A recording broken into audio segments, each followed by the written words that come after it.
Starting video channel. Okay, there you go. Yo, family. What is good? Welcome back to another episode, part 2 of what is it called again? Kaspa's, yeah, that one. Yeah. Sorry, it's been a long day, family. I apologize. I'm still eating my dinner right now, courtesy of Wolfy's pizza here. You can see very.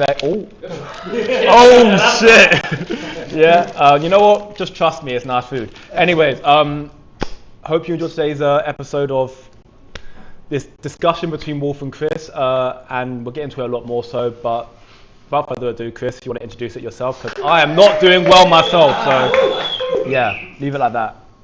Welcome to Blockchain Banter, the second live production we've done now. Is it second? Second, yes. It is a second. Second, we've done so many, I can't remember. Second live production we've done now. Massive thanks to everybody who's tuning in and is here live. You can tune in now live on Quick Crypto's YouTube channel. He's thankfully live streaming this for us. A massive thanks to Kev and to Castle Wallet. Thanks to them, you get 40% discount if you pay with cash via Castle Wallet. At Wolfy's Bar, you can get drinks, food and things like this for today. And it's absolutely fantastic. A lot of people here drinking and eating thanks to Cass and Kev at a 40% discount. Or Castle Wallet. Just to add, I get 100% discount. Do you really? 110 thanks to the... He's smiling. But yeah. So yeah, we've decided for this live production we're going to do a sort of podcast feel. Me and Wolf are going to be speaking. I have no idea what he's going to be speaking about, by the way. So this will be quite interesting. I can see we've got a load of cans of Coke here and 20 quid. Looks like we're going to be in for a good night. But we shall find out what this is about, and I'll be finding out with all of you at the same time. So yeah, without further ado, I think we'll begin. Sounds good to me. Oh, sorry, I did want to say a massive thanks to Levendi actually, because he's done an incredible job setting this up. He's done some incredible events at Wolfy's Bar, and this is one of them. So, massive shout out to you, man. Thank you, bro. Appreciate it. Thank you.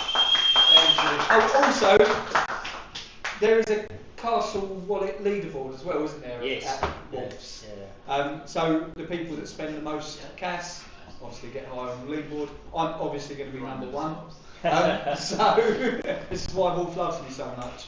But if you did also want to get involved in that and buy us a drink, I know that you particularly would love a gin.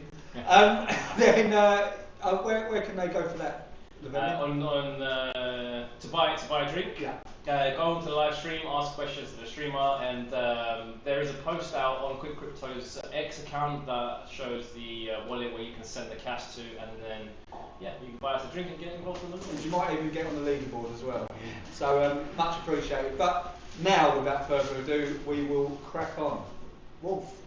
Hello. What are we talking about? We've got a load of cans of Coke here, 20 quid, reserved, Kaspa. So I was actually earlier today. I was next door at our hair and beauty salon, and one of my staff was talking about crypto and asking me about crypto overall. And then she said that, okay, so if I've got like £10,000, what should I invest in? And I said crypto, cashback. And she Simple. Yeah. End of conversation. And then she started this whole conversation with me about the value, the risk of crypto. And I tried to explain to her, and I did this exact example that I'm going to give you guys now. I showed her. And I thought it was actually quite an easy way to understand the whole concept about money and explaining it to people. Because me and you had a discussion earlier on about how people receive money and the flawed perception about what money is. Yeah. So let me start with that. So this represents. Sorry, just got to keep this on. Cool. This represents gold, and this represents Kaspa. And if you're a Bitcoin maxi, it could be Bitcoin. That's also fine. It doesn't matter. What about Fartcoin Maxi? No, that's not on the table. They don't exist. So the first question I asked my staff member is like, what is this worth? What's the value? What is this? And of course, the first answer, well, also, what's this? 20 quid. 20 quid. So she said 20. And I tried to explain to her that 20 is effectively a branding point and not really an indication of what this really is. What this really is, and this is a simple example, so don't, it's not the Coke price, market price here, but I'm going to use it as a count example. But let's say 20 quid gives you this year the ability to purchase 4 Cokes. So 20 quid is the mechanism to obtain 4 Cokes. And let's say in the same year you've got gold, and the equivalent value of gold gives you 4 Cokes, and you've got Kaspa, crypto, which gives you 4 Cokes in total. Now, the first things to call out is the attributes of these things. This thing is unlimited. You can make as much of it as you want, and it's not difficult. It's not even stopped by the fact that it's on paper and needs to be printed out. You can put a number in a computer, and it spits out more of this across the economy, and it gets surface. This gold is also not limited as people think it is. You can get more of it. Technologies evolve, and you can get even more from the old ore. There's gold in space, there's gold everywhere. Also not finite. This is finite. There's just a certain amount. How much? 27 billion. Yeah, and that's it. There'll never ever be any more of it. Now, if you think about those attributes, so a year passes, and what happens is that your £20, which still has the number 20 on it, purchases 3 Cokes in the process. So the first question my staff asked was like, oh yeah, but what about gold? And I said, well, gold first is connected to this, because that's the first attribute to it. And the second thing about it is all to do with the money supply.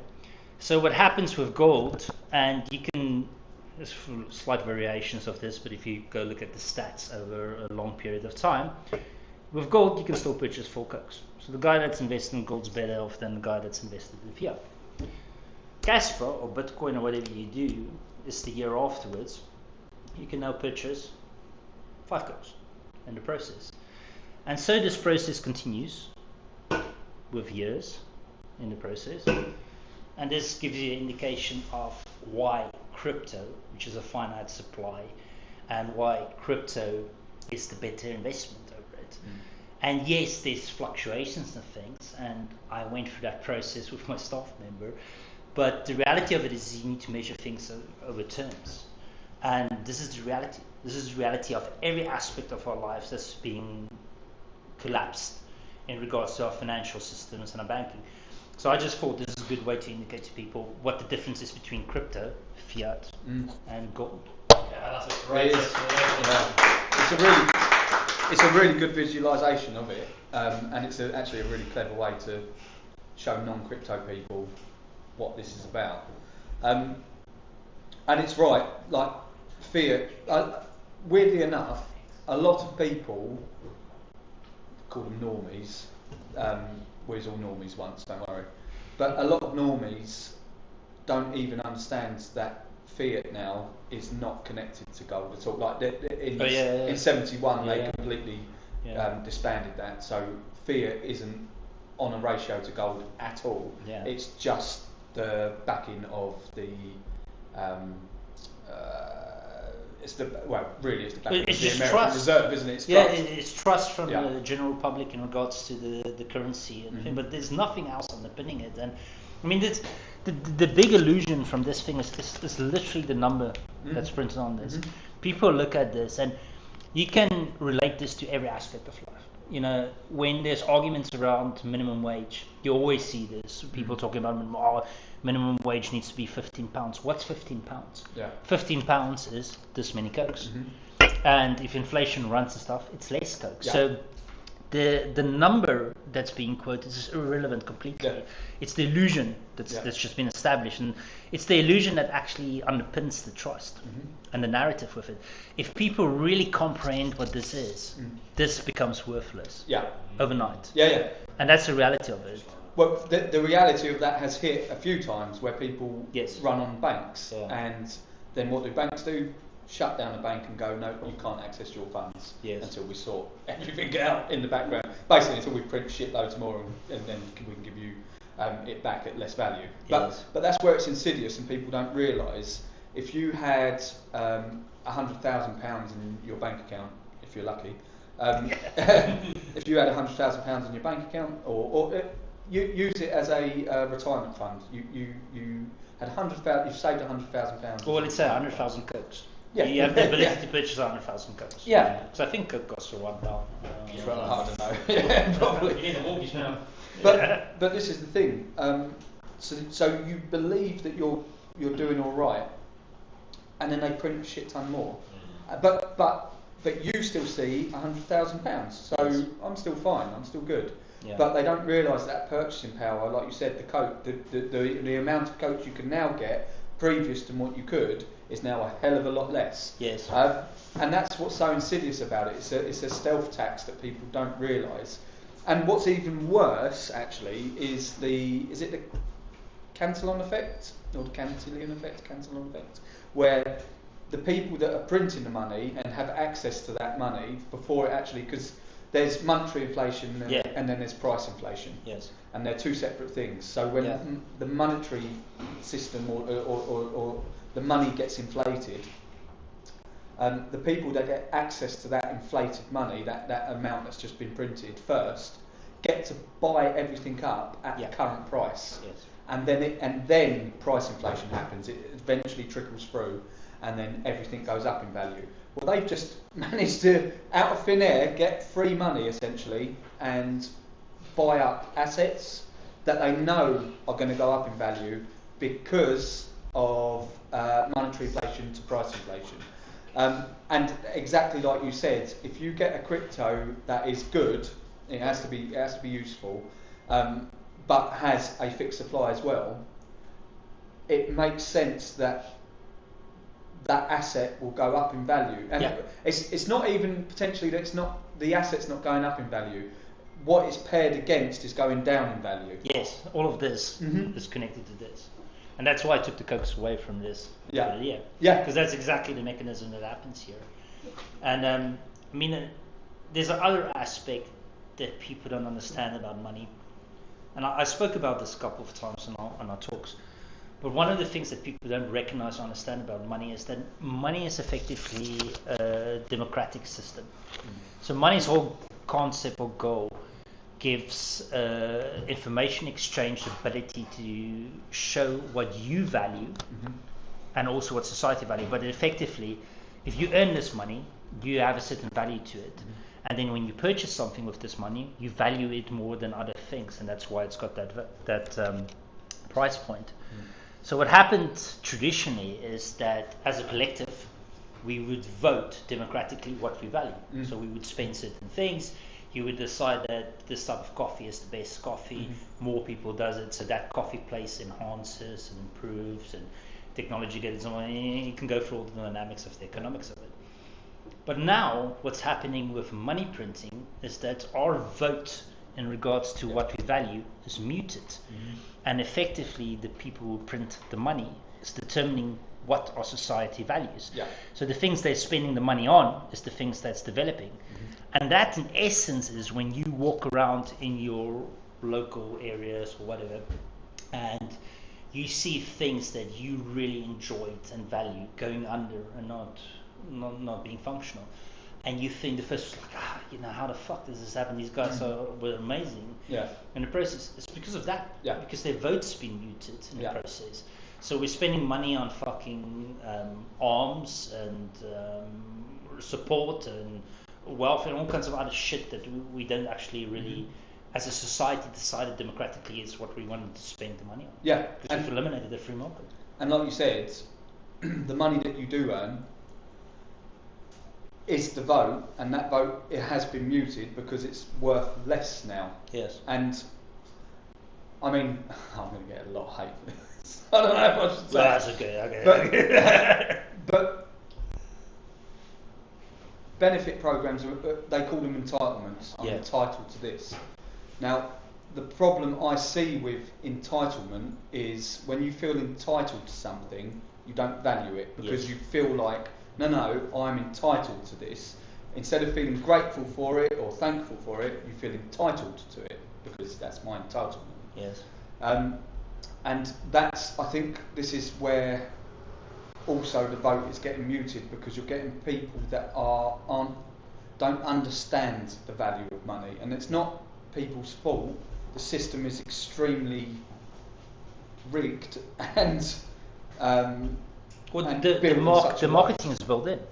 The 20 is what you see every day, and you view that 20, and that marketing is an whole concept of it, and it's not real.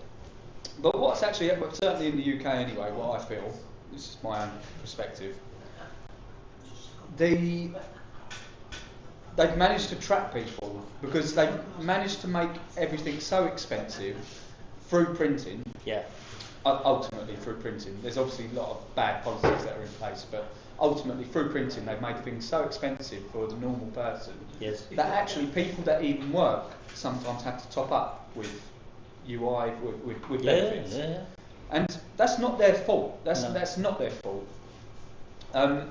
But as soon as that happens, you're then trapped in a system, because you don't want to be speaking out against a government that you have to get money from. and I think this is going to exacerbate, unfortunately, and I think it's going to get worse and worse. It's already got worse, because it used to be that a single person used to be able to go out on a normal job, average job, and make enough money for a home, for their family to live in, I saw with one person working. Yeah, I saw an article about this that explained it really well for me. And they did an analysis in regards to a couple in the 70s in the UK where the wife was a teacher and the man was a fireman. Mm-hmm. And what they could purchase with their income at that stage was a 3-bedroom house, mortgage, 2 cars, and they could do one holiday, international holiday a year, and then of course eat and all of those things. So they took that and measured against today. What do you need to earn today to have that type of lifestyle? Yeah. And it came down to you need 2 individuals earning £120,000 a year, which is £240,000 to obtain the same. Yeah. Now, I'm in banking and stuff, so I've got a bit of perspective in regards to salaries and things out there. £120,000 is a director or MD level in most financial technical spaces in the country. So it means you need 2 directors to have the same purchasing power as what. And I don't want to go with average, so this is not a call on regards to the values of jobs and all of those things, but it gives you perspective in regards to what you need to achieve now to do that. So it's absolutely broken in every way. And I mean, we spoke a lot about revolutions and things like that. Not online. So, in person, logically, before I get Mr. K coming to my house. I'm being monetized. Yeah. The reality of it is why we're not in that space in the world is because the world has sold so many fake narratives that we're not kicking off in the streets to eliminate, even though we're being contradicted. And we've spoken about it because you can have a revolution in the world by just investing differently and thinking differently about things. You never have to pick up a gun or be violent or any of this. This eliminates all this bullshit. Yeah. You can, if enough people buys into this, all of this is gone. Yeah. No one can do anything. You're stepping out. You're not using their money. We're in the system because we use their money. Yes. If we use our money, we're out of the system. When they try to stop the revolution, if you think about it, think about the 2021 cycle. Yeah. And you think about all of 23, 24, Gary Gensler, the SEC, trying to shut down crypto. They were trying to stop the revolution. Until they realised they couldn't. Yeah, and that's the beautiful thing about, let's say, Bitcoin and Kaspa, proof of work.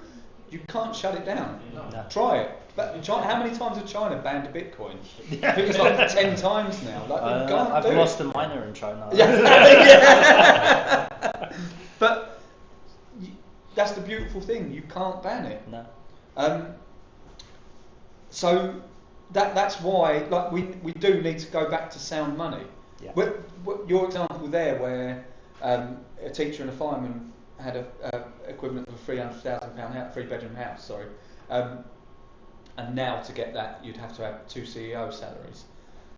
Now that's or that, yeah. but in fairness, that's not anyone's fault. That's no one's fault. It's what's happened is the middle class is getting wiped out, but it happens gradually and people don't realise it. Yeah. And it gets to a point where now, where you used to get a 3-bedroom house on 2 normal job salaries, you now need 2 CEO salaries. Yes. That means that you either, as someone on an average wage, have to step up to get to be in like the top 10%, 1%, 5%, to be able to manage that, or you start slipping down. Yes. But that gap's going to get worse because they're going to keep printing. Well, because they can't not. Yeah. You can see it. It's transitioning. Yeah. The reality of it is just which one of these 3 are you pushing in your effort? Because as your effort gets rewarded for it. Mm-hmm. And the reality is everybody does this. Yeah. Still, it's like this 2-0 is just embedded in every context of it. Right. I mean, to the extent like we've spoken about, we get good turnouts with this. But if you think about the story that I tell in regards to how Wolfy's created, the amount of times we've put it out there, the fact that I took £13,000 originally and I turned it into £300,000 equivalent in a year and a half, but also built something physical. The place we're sitting in here today, that was made from that difference, that movement of coke from year to year, has resulted in this, in the physical thing. And even with that story and how powerful that is, and the reality of it, that I don't think there's many stories out there in the world that's done that. And still people are skeptical about it and won't buy into it because they're so embedded in the belief of this 2-0 that gets thrown towards them. Yeah. And I think that's the reality of it. And what's insane is, if you hadn't put that 13 grand into Bitcoin and just kept it in a bank, what would that 13 grand, the nominal value, or the value printed on it would probably be £13,100 now for interest. But what would that buy you now? A hell of a lot less. Well, I mean, the staff member I had this discussion with, we went the gold route, and then the next thing she said was property, in regards to the UK. And I said, who was the guy that I sent to you? Which one? For what? What's the main Bitcoin dude that likes fucking buying Bitcoin? Sailor. Oh yeah. So he did a piece where he was talking about property. Yeah, great piece. It's very insightful, and there's a bit of this and that. But the interesting thing about it, she was saying, I like property, and I said, but why do you think property is valuable? She said, well, it grows every year. So yeah, but it's attached to this. Yeah. And I gave the example. So we had a 3-bedroom house in Greenwich. I purchased it in 2018 for £580,000. I sold it last year for £675,000. And she said, so it's like £100,000 gain. It's like, no. So if you work out the inflation aspect of it, and so I've lost £10,000 to £20,000 purchasing power in that process. Yeah. So literally, I would have been better off putting that in savings effectively or something like that. And that's the thing. People think property, and you know, the Michael Saylor piece had a very interesting aspect to it. He said the biggest problem you have with property is it's so fixed that they can target it relentlessly in regards to tax, and you can't move. You can't pick up a building and move it to something that's more prevalent. And I've told you before, you guys came over and sold Kaspa to me, and I accepted Bitcoin. I did a lot of Bitcoin Collective meetings here. And the Bitcoin Collective guys are guys that's, you know, they're seasoned. They've been in this space now for a while. Yeah. So all of them, extremely wealthy, got into Bitcoin in 2012. None of them have any fucking assets. They don't have own property, anything. They're moving through the world, living between 3 and 6 months in a space where they're Airbnb or renting things. They rent cars, and they're completely off this whole cycle things. And you can talk about the financial independence and things that these guys have. But the thing that I noticed the most in regards to my discussions with all of them was the absolute freedom they have, and the fact that they still feel they feel like men and people that's not bought into the system. Yeah. And that's the thing we're missing with this. I mean, we're the only species on this planet that pays to exist. We have to pay where we live. We have to pay to work. We have to pay when we die. All of it it's madness. And it's all being controlled by someone else. It's not you're not in control of who prints the money, who has legislation over you. And that's the problem, and that's why we do need to get back to hard, sound money. Yeah. But do you think people? So the majority of people have full trust, or they probably don't even have full trust. They probably don't even know what's going on in the world. And do you think that's because they're so busy just trying to earn a living that they don't have time to actually stop and evaluate? Okay, you need to do this, or this is why this is happening. This is why you're £20 now. When 20 quid used to get you a hell of a lot, like a good slap up or a fancy restaurant meal, now gets you a McDonald's at best. I think it's an element of critical thinking that's been destroyed. And the reality of it is it's not even that much bounded to intelligence. So I'm going to use myself as an example. When I grew up, originally, I wanted to become a trader, big time. So when I was 15, 14 years old, I started learning how to do technical trading in every aspect of it. Yeah. And I did technical trading for a while. So I took all my money that I was earning from working in bars and restaurants and things, because you still worked when you was a teen. Back in the day. I started working when I was 12. Selling beer. A lot of things are making sense now. So I used that money and I started technical trading, and I lost all of it. And then as I progressed and I worked and I had to pay for my own studies, so I saved everything up over the years. And then when I studied BCom economics. And then as I learned about economics, you learn about efficient market theory and fundamentals and shit. And I thought, okay, so this is it, Warren Buffett. Let's go. So I started analyzing the accounts of things, and I made these decisions on what I need to invest in, and I did that. And I lost all my money. And then I progressed through university, and I worked full time also as I was studying, so I always had money that I was putting away for things. And then I got to a point where I lost all this money, and I said, no, I'm just going to buy shit I believe in. So the things I use and the things that I believe in and the things I've got a good feeling for, and even the people, the CEOs of things that I see, which I get a good feeling of, I'm going to invest in that. So I started doing that, and I started making a lot of money. Yeah.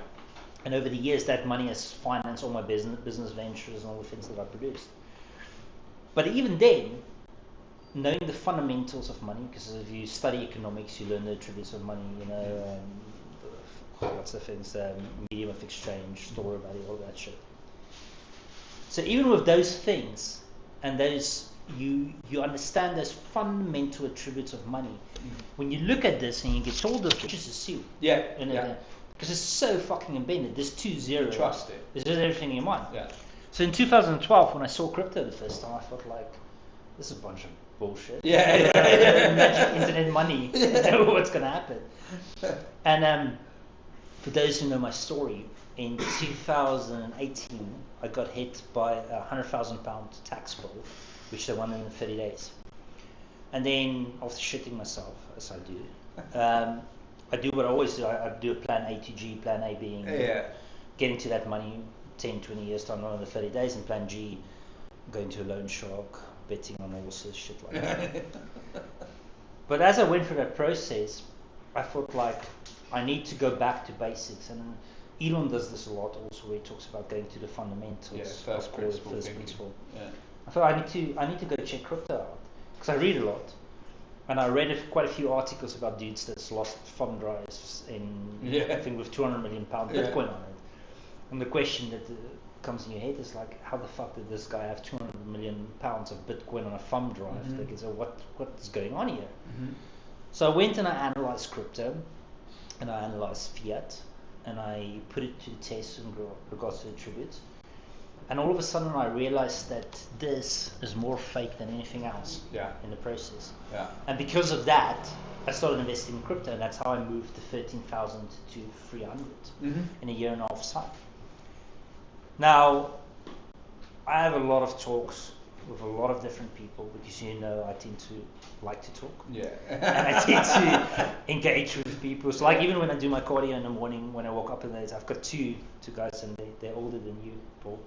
So no excuses. But I've got people. Nobody's older than you. The 160. The 164 and the 167. And I engage with them. We have discussions about how the world's shaping and the things that's important. And everybody in their core understands that this is not working, and this is broken, and they're sad and they're scared, and they are just grafting. The one guy that walks up and down the stairs, well, he comes past me when I walk up and down the stairs. I do a weighted walk, so I've got 30 kgs on me, and I do this for my colleagues. Show off. Between 5 and 6. And then I talk to him every morning, and he has been working for 40 years, never taken a day off in his life at all. And he was now diagnosed with cancer. He had liver cancer. And he was going in for operation. It was about 3 weeks ago, where they were going to cut off half of it and things like that. Still positive, still strong, still working. It's like a week before the operation. It's not at home crying or doing any of this. And we talk a lot about what's happening in society and all these things. And the thing that I recognize every time I engage with any type of individual is that fundamentally, at its core, it doesn't matter if you're left, right, fucking apolitical, good, you name it. It doesn't really matter who you are. You have fundamental core value systems that's embedded in you because you're a fucking human being. And human beings developed in the way we've done because we're socially dominant. I mean, people don't recognize or understand this aspect of it at all, but if you look at the evolution back in the day, Neanderthals were far stronger, more intelligent, and had better tools than us. The reason why their 3% of our DNA have completely died out is because they congregate in groups of 9 to 12, where we congregated in groups of 50. And our groups of 50 had other aspects like the older men and the older women that had roles within our society that protected and was valued. We had coordination. So as Homo sapiens... Stack hunt, by the way. So Homo sapiens, we're social creatures in that construct. And we live in that and that's why we dominated as a species. We weren't the strongest and the fastest in every way, but we managed to work together and be collective. So we all are pursuing the same thing or have the same understanding of the world. But this mechanism and how this is implemented not only politically but economically across the world is anti-human. It doesn't fit our value system. It doesn't fit. It's the reason why we can walk in cities and see a person being attacked and take our cameras out and then not get engaged. Because if it was our 50 people and it gets attacked, you're in there and you're solving it. So for me, and we've also spoken about this a lot of people pursue this to get more of this, to buy more of this. That's it, to get But the reality of it is this is a far bigger thing than just getting financial freedom, becoming wealthy, and all these things. This is your vote to obtain your humanity back and to obtain our freedom back and to break this anti-human system that's destroying our world in every concept and way. And that is what people are missing Yeah. when they talk to you about crypto. Yeah. And that's the fundamentals that they don't understand, that this is not about money. This is not about buying more Cokes. Yeah. This is Yeah. about taking our humanity back. Yeah. And winning that cycle. Yeah. So, yeah, that's my... No, I totally agree. I totally agree. And I think, I think the barrier to entry for people, or what's stopping people from learning about crypto, is one, they like propaganda, media, it's Wild West and shit, it's all a scam. Yeah. Which I get, there's a shit ton of scams in crypto. But there are real crypto projects, like real useful, and that, like you said, that it's bringing sound money back, Yeah. and it's giving you sovereignty back. All you need to do is just accept it. Like you have to be part of that ecosystem, whether it is Bitcoin or whether it is Kaspa, but like believe in it, because it can really set you free. And that's a hard sell to someone who's so used to that, the £20 note. And I think, whether we like it or not, the way you get people in it, the easiest way to get people in it is when the value of that goes up or down. The value of that goes down against that. Yeah. So basically, you're making more of that, Yeah. by purchasing that. Yeah. So when the number goes up, people get excited. I mean, this is how me and Tom's here, by the way, this is how me and Tom got into crypto, because obviously we're in construction. There's no tech side to us at all. The most tech I've got in me is I played Grand Theft Auto. But the reason we actually stumbled into Bitcoin, for example, we're buying a flat, and it fell through because it had some weird covenants on it that we couldn't fulfill, and so we weren't going to get a mortgage for it. So we lost a bit of money on that, didn't we?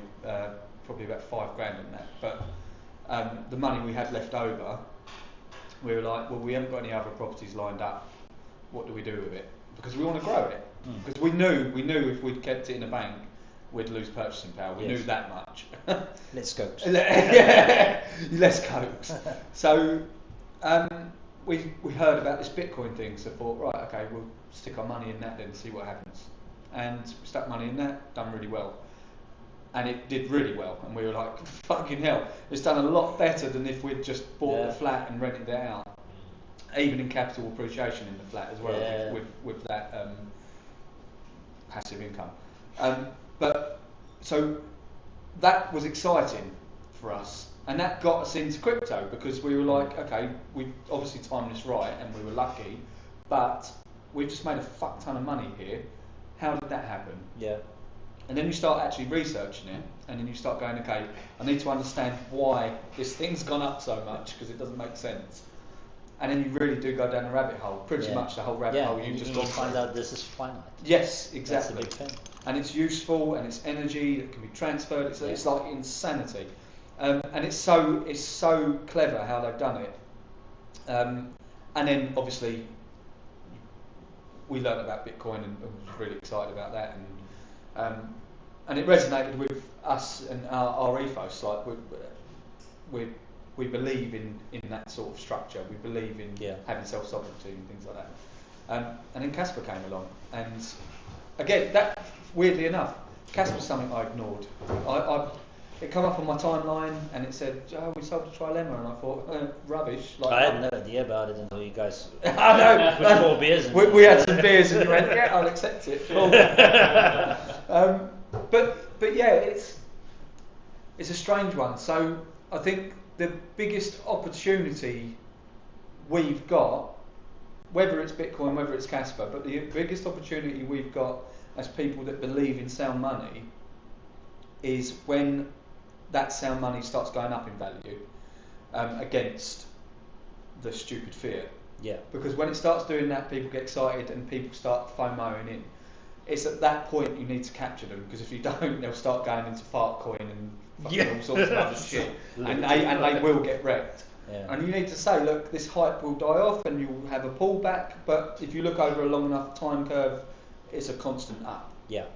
And it will be. All the while they have to print, and this is the thing, they have to print money now. Yes. It's not even like they could potentially not. They have to, because they've got to cover their debts. And the bubble's so big now, maths has taken over. They have to print. And inflation is too high for them to be financed at lower. Exactly. It's literally they have to. It's not even we don't want to. No, you have to, because if you don't, that whole system collapses, and they don't want that. Yes. So they'll kick that can down the road as long as they can. I mean, what's the pound's lost like 98% of its purchasing power since its inception. Like, people need to wake up to that. That's insane, because we are in the final days of Rome here. Yes. But there's something on the horizon that you could potentially get into. Yeah, you don't have to fight the barbarians. You don't, for the next 1,000 years. You just have to accept cash. Accept cash as payment. Euro has lost 80% so far. Euro, and that's So do you think that becomes more evident when that is not a physical thing? So when that is digital, which it will be digital, do you think that becomes more evident? Potentially. I think what Wolf's saying is exactly right, though. A lot of people, and even I'm guilty of it. I think everyone's guilty of it.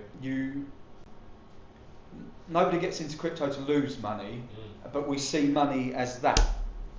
And it's hard to see money as that when it's not accepted yet, even though I know that that's sound money. So you still do get when it starts going down in value, when Kaspa starts going down in value against that, you start getting upset, and it's a bit like you understand that you've got conviction, but you understand it's a bit depressing. It is. It's just one of those things. But because you've got conviction and you understand how money works, and you know they have to print this at some point. Like at the moment, I think we're in a really weird situation where risk on hasn't been around, like for institutions anyway. Risk on hasn't been about for a fairly long time now, because everyone has to look at the Federal Reserve. They're the big boys. America are the world reserve currency. When they sneeze, everyone else gets a cold. So we have to look at the Fed. And the Fed's policies have been extremely hawkish, and they've kept interest rates high, and they brought them down a bit, but it's not been enough. And if you look at the money markets, for example, they have trillions locked in them. When all the money got printed, it got sucked out. That liquidity got sucked out into the reverse repos, and it stayed in there for a long time. Now that's all gone out, but it's now gone out to the institutions who have now put it into the money markets. So they're buying up treasuries, they're buying up T-bonds, T-bills, everything like that. Because they're getting a good return on them still, because the interest rates are so high. And because the interest rates are so high, they're taking people's money, they're getting funds in everywhere and putting it into the money markets, because they're making 5%, 8% sometimes, and some mental ones. But they're making a fairly decent yield for and it's safe, setting it into a treasury bond, because the interest rates are so high. So if you're a manager that works for a fund, that's not your money. You don't care if you make you're guaranteed your fund's going to make 5%. Cool. Yeah. I'm going to get my massive bonus. I'm happy with that. And that's a fundamental thing also, part of this whole. So when people look at this and they... 5 minutes left recording. Okay. Sorry. I need to switch. Okay. One of the things that's also missed is people have a perception that decisions are made based on very long-term outcomes. The reality of it is not. So even though a bond yield is 30 years, the traditional analysis of it's like, everything that's people are buying this because they believe in the UK is still going to exist in 30 years. It's not, because the guy who's buying it He doesn't give a fuck if it's 30 years or 20 years. Like you said, he wants to make his 10% on his bonus on whatever that yield is. Yeah. He doesn't care. He doesn't understand it. There's no thought in that in regard. So that's the thing. And that is it. But as soon as like we don't have stability in the world right now, things are all up in the air. As soon as that stability comes back and the interest rates start coming down, they've already started printing. Like, I think Britain printed, or they put out gilts for, was it 15 billion in one go? Yeah. Like, just don't even. But but again, that's monetary inflation. It takes time. There's always a lag. It takes time for price inflation to catch up. And so when I hear 15 billions just getting printed out in the UK, my immediate thought is, give it another year or two, we're going to be feeling this. Yeah. So what do I do, knowing that with that information? I put it in something I believe in, that's sound money. Yes. And that's it. I don't know how much time. Sorry. One question. Just my mind always tries to see the gaps in. I love the example you give there. It's good, right? Yeah, it's very good. Yeah, my question is, so you talk about inflation on fiat, right? Yeah. When we look at statistics the last, let's say, 5 to 10 years, there's maybe like 3 cryptocurrencies that's valid. Mm-hmm. Everyone else went down. Mm-hmm. So how do you place those statistics into the having more head of coke on the example? 3 minutes to answer, by the way.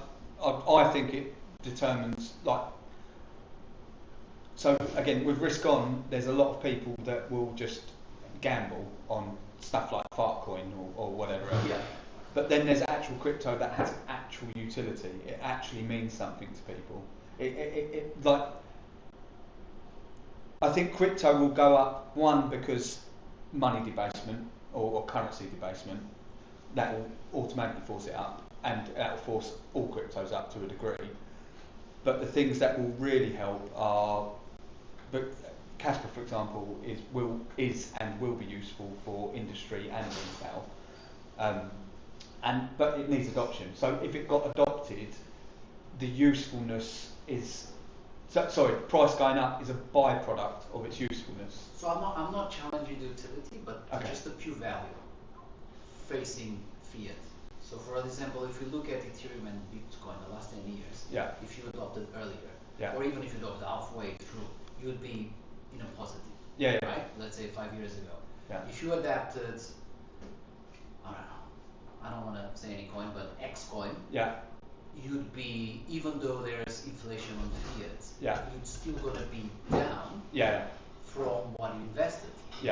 So I'm just curious to see how with that example, how would you explain someone that you should put your money into actual again, it's more value crypto rather than, so I think I can just it's tokenomics is one, because I think I can give an answer. So in regards to other assets, the market as it seems right now for crypto is Bitcoin is the S&P 500 for crypto.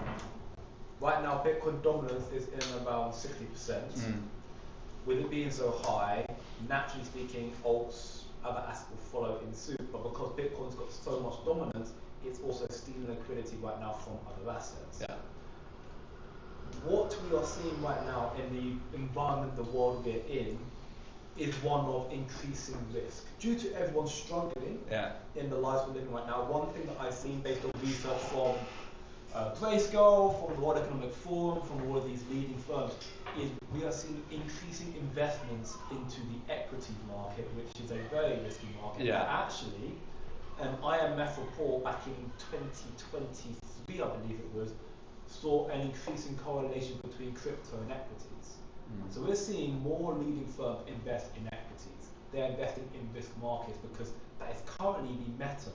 There's no stability in bonds because inflation is so uncertain right now, up and down all the time. People are not so confident in the dollar or frankly any of their fiat currencies right now. So they're trying to get their wealth as quickly as they possibly can And with equities being, as we're now in this risk-on environment, inherently this is also going to benefit crypto. So again, Bitcoin dominance is high. That's why Bitcoin's going up, your Ethereum's going up, so your XRP is up, and Solana might be, everything else is pretty much down. But once that risk-on environment starts taking proper shape again, drop a hold, then that dominance in Bitcoin comes down, the alts start rallying, have this full cycle, and then the ones that have that utility element to it, they are the ones that can last that test of time and then start breaking away from the market, which is just Bitcoin. So let me play devil's advocate on that. Yes. And that is factual if we look to data from a few years ago. So like, I would say Bitcoin, Ethereum, we would be on a win in terms of gains on portfolios. Where I look, it was like a statistic of JP Morgan's, and they were saying when you invest part of your portfolio was 3 to 10% on Ethereum or Bitcoin, your gains would be you'd be much higher than if you just put your money in equities and fiats and SPFI or whatever, which was 10% average per year. But that's like two cryptocurrencies. Yeah. What you explaining now is an if, right? Like if things go this way, then crypto as an utility and value will go up. But that's a big if, right? That's a leap of faith. No. No? Yes and no. Yes, in the concept of it's a big faith, but no. So to give an example, that's the idea of if crypto takes off. I've got a great example, by the way. I've just thought about it. I've got a great example.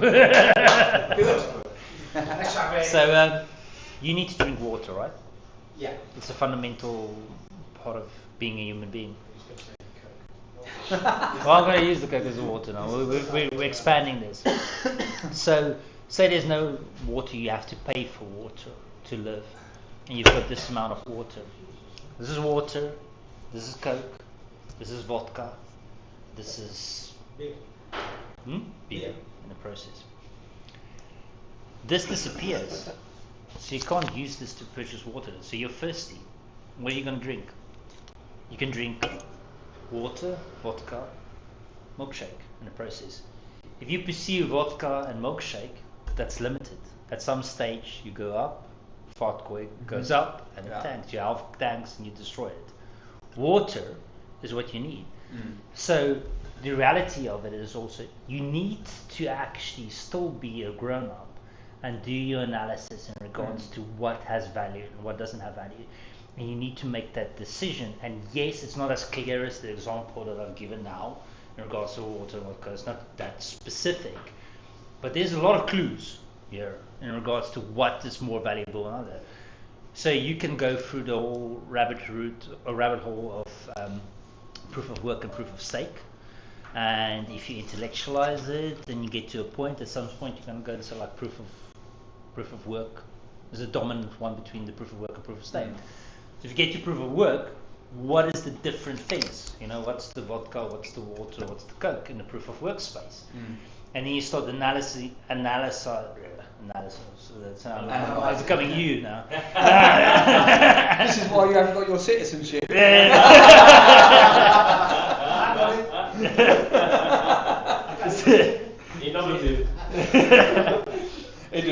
You start looking at those aspects, and at some stage you make a decision that this is better than this, and this is better than that, and I'm going for this in regards to water. So that's my view in regards to how it is. And that's your view, like when you decide where to invest, right? But that doesn't take away the fact that it's still all, including fiat, all very variable. It is not like speculative. Definitely. It's speculative. Right? So 100%. Including fiat. It's not. We cannot say that's not a dead cert. If because inflation is going up, X coin will be better to invest in X coin because you'll have more money in the end of 5 years. It's still speculative and it's still. It might happen. It might not happen. But then there's weighted probability. So because nobody knows anything. Yeah, exactly. And I totally agree. I'm not saying 100% that if you put your money in Kaspa, you're going to do well out of it. Yeah. I am. But people, but people that put their money in Kaspa at 20 cents, for example, are not having a happy time right now. But then that's where conviction comes in. That's where, and like Wolf said, you have to study what you're going into. Like, there's no point me saying to someone, buy Kaspa, and then they buy it, and then it goes up and then down, and then they think, well, what the hell is this? I'll get out of it. You need to understand why I'm buying Kaspa. Now, I might be wrong. My whole thesis of Kaspa may be completely wrong. No. But no, I don't think it is, because otherwise I wouldn't be it's not. heavily invested in it. Yeah, for me, 100% it's not.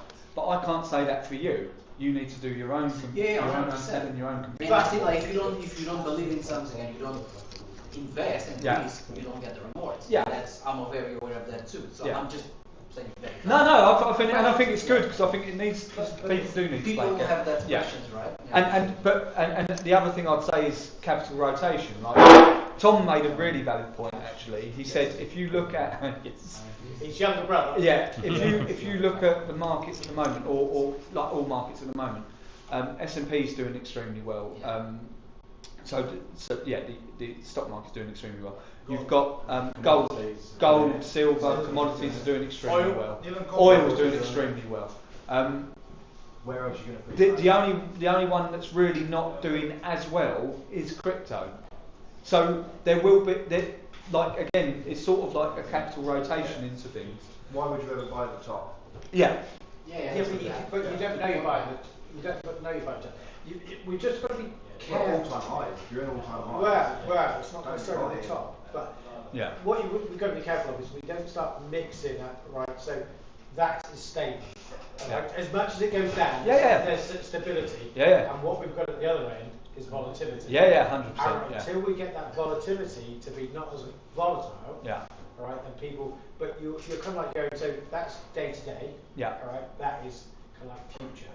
That is, I want to invest in that for the future. So you could be speculative, right, you could act like that. But that one at the far side needs to come over here. 100%. But this is why I was saying before, like our job as people that do have genuine conviction in Kaspa or Bitcoin or BitTensor, whatever it is you've got conviction in, you need to, people that have no idea about any of these but know about this, when that starts going up in value against this, that's when people get excited about it, because otherwise they don't. Why would anyone care?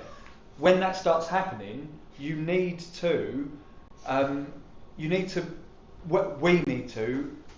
make people understand why this is going up. Like, because that's how we win. Like, you're totally right. If that doesn't get adopted, then it will plateau. Another argument, another point to make is crypto is definitely still in this kind of speculative phase, although that is, in my opinion, very quickly breaking out of it. And that's why I'm not too worried about crypto adoption. For example, the DTCC, in charge of the derivatives marketplace, which processes $4 quadrillion in volume a year, they are launching their digital asset tokenization service, a soft launch July this year, a full launch ideally October this year. So there's zero doubt tokenization blockchain crypto is going to take off. That's not speculative. The speculative part is what assets going to do well. And also, further point, we are. I know. Kaspa. But also, further point, we are.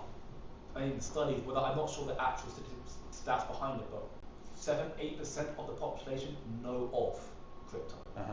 And even less are invested. And when tokenization and blockchain is adopted, do you think Carol down the street is going to know she's on blockchain? No. She's going to go through her Barclays account and have stuff going through quickly, instantly, without even knowing. No.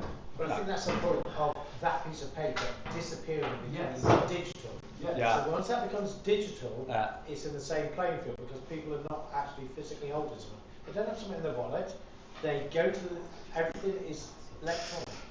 I agree. I think it then becomes into the same playground at least, but when you go to buy some meat and the digital version of that goes, you've used up your emissions, you then start to go, or the government stop you because you've said something nasty about Keir Starmer.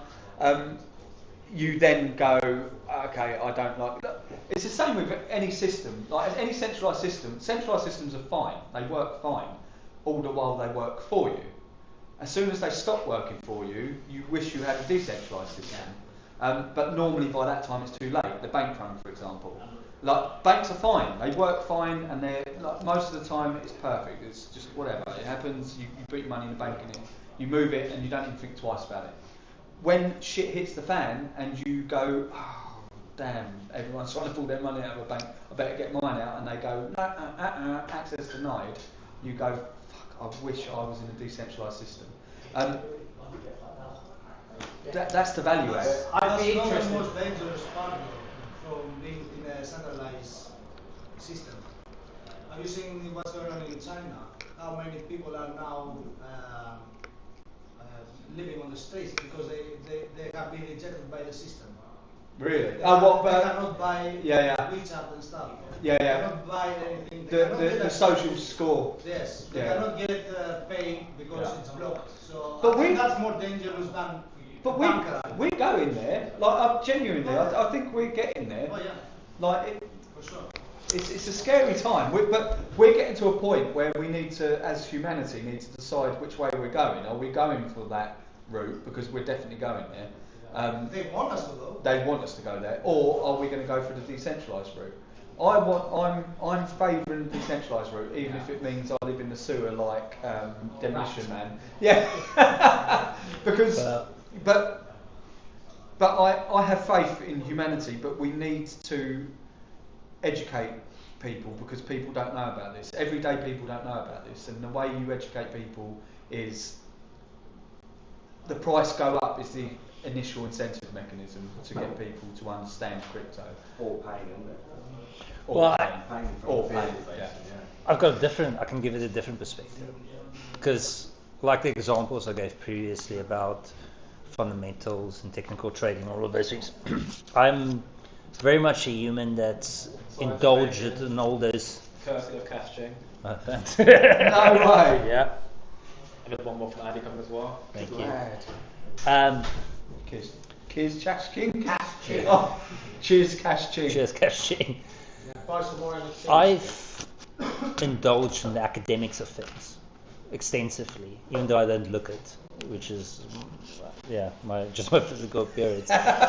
But I've done all the things that you would see as important. You know, got economics degrees, work in finance, all of this, and we can argue numbers and fundamentals and all these adoptions. There's a few concepts here that's very important to me. The one is you believe there's always a winner and there's always a loser, right? If there's none, it means the system does not exist anymore. It was destroyed. So you either have a winner, loser, or the system's completely collapsed. And destroyed. Yeah. Okay. In the process. Say what you think. You're thinking something. No. At the first value, like you kind of when you look at charts and it's like winner loser. Yeah. Overall, yeah. I'm not sure. Yeah. Overall, I'm not sure. So I'm gonna make it a bit more personal again, because that's how I roll. So when I was growing up, when I was a young kid, I was extremely small. So. Yeah, I know. What? I know. Yeah. It was like it was 5 foot. Yeah, when he was 2. Came up and moved the code. So when I was 12 years old and I went to high school in South Africa, I weighed 45 kgs. How much is that?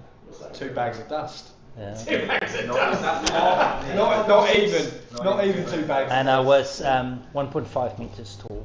So that's 5 foot. That's when I went into high school. And then within 3 years of high school, I went to the 6'5" I am today, and Your parents must have loved you. Yeah, I ate a bit. And I went to I was first 105 kgs, and then when I went out of school, I was 120 kgs. The reason And now I didn't say that either. yeah, and now I'm the bigger weights. The reason why I moved from being the smallest to effectively the biggest, except for my brother, which is always the biggest,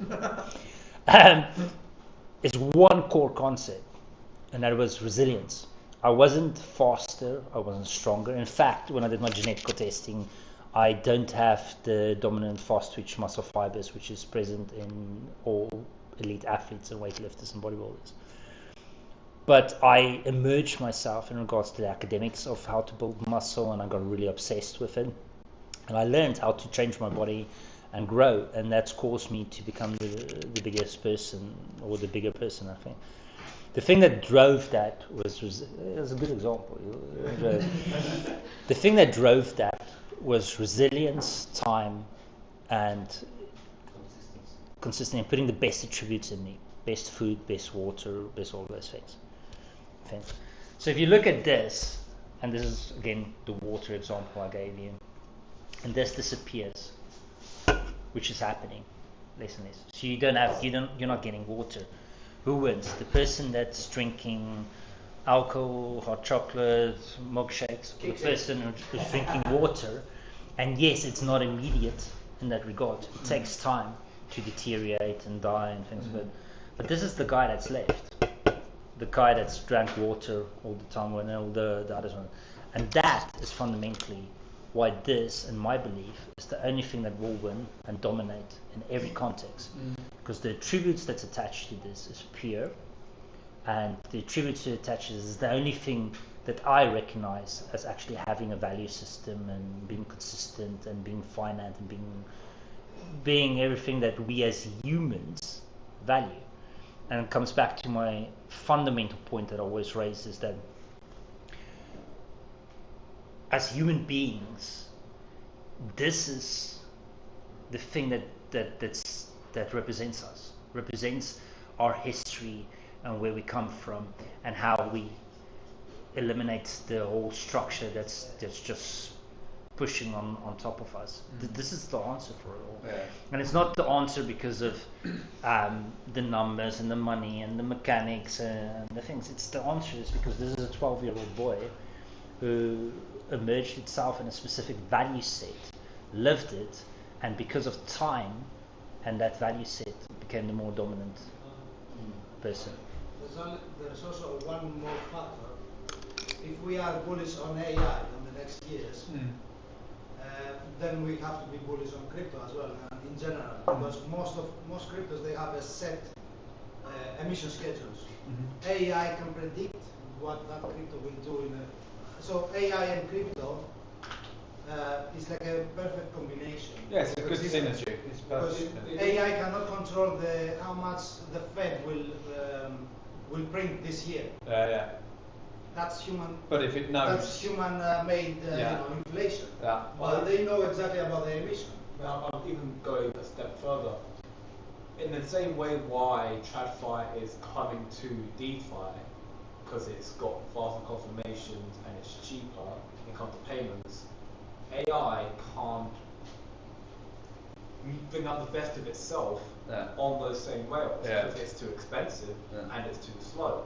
For AI to be efficient enough, they need something more streamlined, smaller, faster. They need a blockchain or block DAG infrastructure. Something that's going to be able to process blocks in parallel, something to be quick enough to where they can handle all their tasks almost instantly.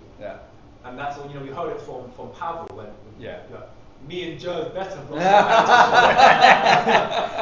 heard it from Pavel himself where he said he has complete conviction that when AI ends up getting to the scale where we all believe it's going to go to, AI is not cursed with the human nature of emotions and sentiment.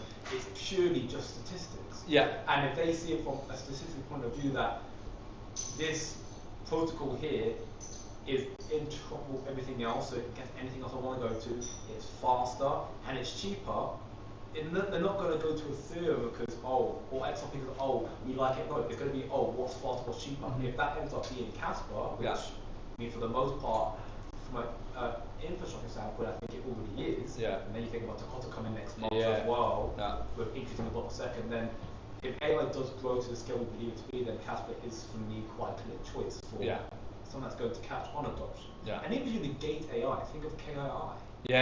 They said they got a big announcement coming out this month as well. Releasing their flagship projects. Well, multiple of them.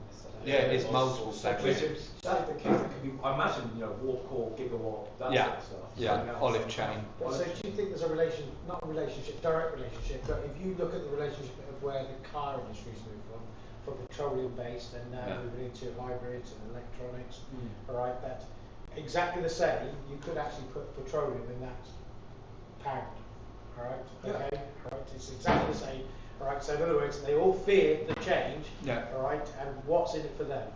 Alright, because if they can't sell petrol, and so there's that transition, and where are we in? But I think what you've just said there about petrol is deeper than that. It's energy. Energy is everything. Like, it really is everything. And actually, all of these represent energy. But I will take the 20. But to earn that had to have energy. You had to put input into that to some degree. I have a great story about petrol and renewable energies, but I cannot tell it.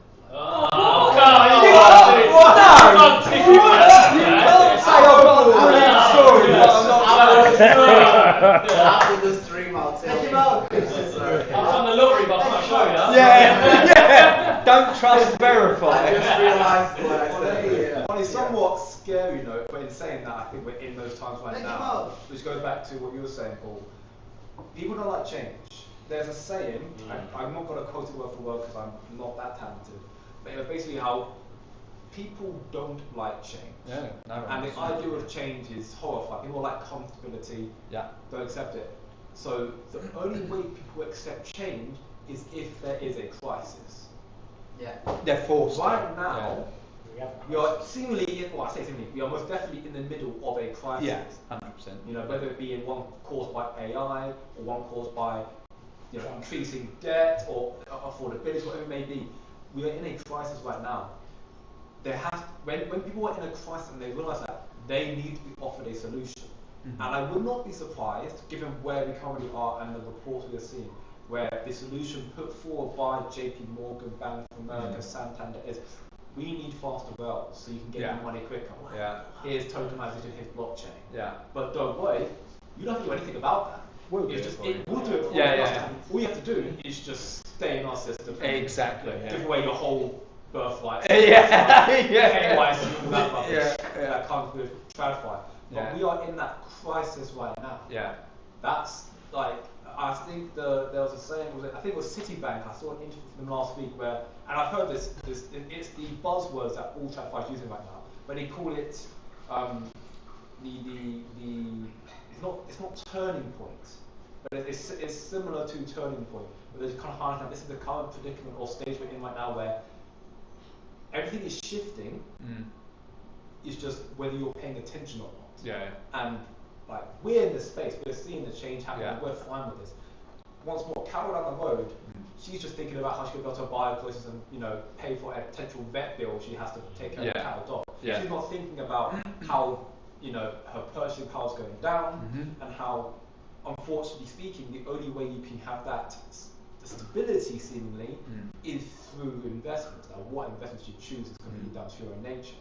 Of course, we here predominantly choose Kaspa because it is what we perceive to be a logical step forward for sound money and where things can go towards. Some people just choose stocks, or Nvidia's because they're doing well and it's AI stuff. Some people choose oil right now because of the war. Some will choose semiconductors because it's also helping hyperscalers and building out AI. But investments is the only way to kind of, as you mentioned, squeezing out the middle class right now. The only way to kind of not get squeezed down below is by playing the same game the billionaires play, which is through investments. You need assets. You need assets. That reminds me. I wanted to go back to Rui's original question, where he's playing devil's advocate. I think the question you were asking was why Kaspa, as opposed to the other cryptos. Is that right? No. I was just talking about it in general. Because you were mentioning how obviously crypto as a whole hasn't outperformed fiat, and you were saying there's only been 3 which have actually outperformed the pound. Is that right? Yeah, like what I read, the presentation I saw actually, they were showing the stats of how when you incorporate Bitcoin and Ethereum on a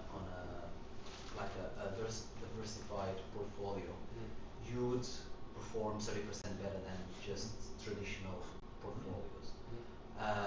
But that's when you look at their value of the last 10 years. Yeah. It has grown a lot. We've got the mic. We're serious now. And we should point out that we've got. Struggling. They're going to hear it, by the way. We've got a young lad. They're going to hear you draining the listeners. We've got a young lad of 20 years old here, so it's quite important that we listen to the youngsters. I know you're young as well, Jay, but. But yeah, it's I was not referring to Kaspa or anything. I'm just I know. I saw some stats, and the way you interpreted it might not be the correct, but that was what I was looking at, and again, like in my head, it always depends of how are they performing, and because the reason I asked was because I don't see Kaspa as a good solution. I don't think we here necessarily think Kaspa is a good solution. We think it is the inevitable solution. There is no opportunity other than it being Kaspa. If you were to look at crypto as a whole, I know Wolfy earlier was saying how he's talking to his staff and they're saying like, what's crypto, what should I invest in? And you got like Fartcoin, Solana, and even these coins are just shit coins at the end of the day. Yeah. I look at it as a Venn diagram of if you cut off everything that is wrong with crypto, you end up with Kaspa. So if you have, you want a limited supply. Well, you've cut off like 95% of crypto. Yeah. You want proof of work rather than proof of stake because proof of stake dilutes your staking. Yeah. Right. Well, that's another 95%. Well, you want an asset that's durable, right, to store your value. Well, any asset that doesn't have fee revenue or is proof of stake doesn't have that. So essentially what you're looking at is everything other than Kaspa does not fulfill the needs of humans valuing money. Yeah. If you're Carol down the street, right, and you're paying your vet bill, you want to be able to tap your card at the vet and it go through instantly. We're used to that. Yeah. So that cuts off 99.9% of cryptos because there is no other cryptocurrency that processes transactions as fast as Kaspa and is also proof of work and durable and limited supply. Yeah. So you've got that. You've got unlimited demand on one side and you've got limited supply on the other. So any increase in demand translates into an increase in price because you've got limited supply. And then you've got an inelastic supply. So the supply isn't reactive to the demand at all. Any increase in price stays baked into the price as long as people don't sell. That signals to the rest of the market that this is a store of value. The increase in price generates more demand because more people see it as a store of value. That's how you get the store of value bit, and it's also how you get the medium of exchange bit. And this is why I think Kaspa will beat Bitcoin. It has to beat Bitcoin because Bitcoin is competing with Kaspa only on store of value, only on limited supply. But as soon as you bring in the demand side of things and not just the supply side of things, well, Bitcoin, if the price goes up, stays up because it's inelastic. Kaspa, if the price goes up, it stays up because it's inelastic supply. The demand for Kaspa will always go up more than it goes up for Bitcoin because it's a better medium of exchange, and we value money to be able to be used as an exchange medium, and to a lesser degree also a unit of account. Kaspa is a smaller unit of account, so it's better for that as well. So I see, basically, Kaspa has unlimited demand because it's the only asset that can be used for the majority of the institutional adoption that we're going to see, and for retail to use as money. And that demand will translate only into an increase in price because it's got a limited supply. That's why I see it's only Kaspa, and I urge anyone to provide a better solution than Kaspa for things that people actually value, which are speed and maintaining value storage over time. Yeah. Well said, man. That is well said. And with what's coming down the line, potentially, with Dagnite and VProgs, you're in a whole new realm as well. It's not just money then. It's beyond that. Which is the demand side. It's infrastructure. That's exactly right. Yeah. That's the demand side of what I'm saying. That's why another reason Bitcoin will fail, because it's got no fee revenue. Yeah. So as soon as you introduce VProgs and Takata, which is coming, programmability, well, that's what gives the demand side for it to be used as money in the first place. The demand side provides the fee revenue. The fee revenue provides the mining incentive. The mining incentive provides the security. And now you've got a commodity. Now you haven't just got a dying proof of stake coin that's going to zero. So can someone just peach him, all right, so he screams, so we know he's not AI? But I totally agree. I do think it will take time for. I do think Kaspa has massive potential to overtake Bitcoin. I genuinely do. Yeah. Because of the reasons you've stated there, I think it's inevitable. I think when, in terms of when that emission schedule starts dilating even more for Bitcoin, they need fees, and those fees are going to be so astronomical to be able to satiate the miners. It won't. Basically, I think you're going to see a huge sell-off of miners, or hash rate's going to come down massively on Bitcoin, and I think at that point, if Kaspa's doing well, which I do believe it will, but we have to say if,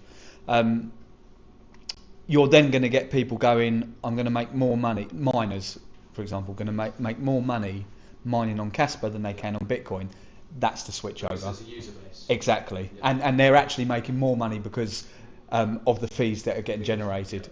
So I think that will be the switch over, and then you'll see hash rate dominance overtake Bitcoin, which I know sounds insane at the moment. Yeah, it will happen. But I do think, and I think it will happen eventually. I don't know when, but see, I've still got deep love for Bitcoin because Bitcoin was the OG and it started all of this, and I do think Bitcoin will still maintain to some degree, only because of nation states mining Bitcoin not at a profit, at a loss, because it's it's a cost of business. It's a cost to secure. Like, how much does it cost the American government to secure all their gold? A hell of a lot of money. It will be similar to Bitcoin, for example, but you're exactly right. Kaspa goes beyond that, and I do think that eventually Kaspa, it's certainly got the best possibility out of all crypto to overtake the big boy, which is insane. That's been proven already, if you think about it. I mean, think back to Marathon, right? Yeah. Marathon, who was a Bitcoin-only mining company, the biggest Bitcoin mining company, for the first time in history, diversified. And there are other proof of works out there. Yeah. Litecoin, for an example, Dogecoin. Apparently. BSV, but they're only one. No one from any other chair has bought me beer. That's cashing for you. Bought with cash.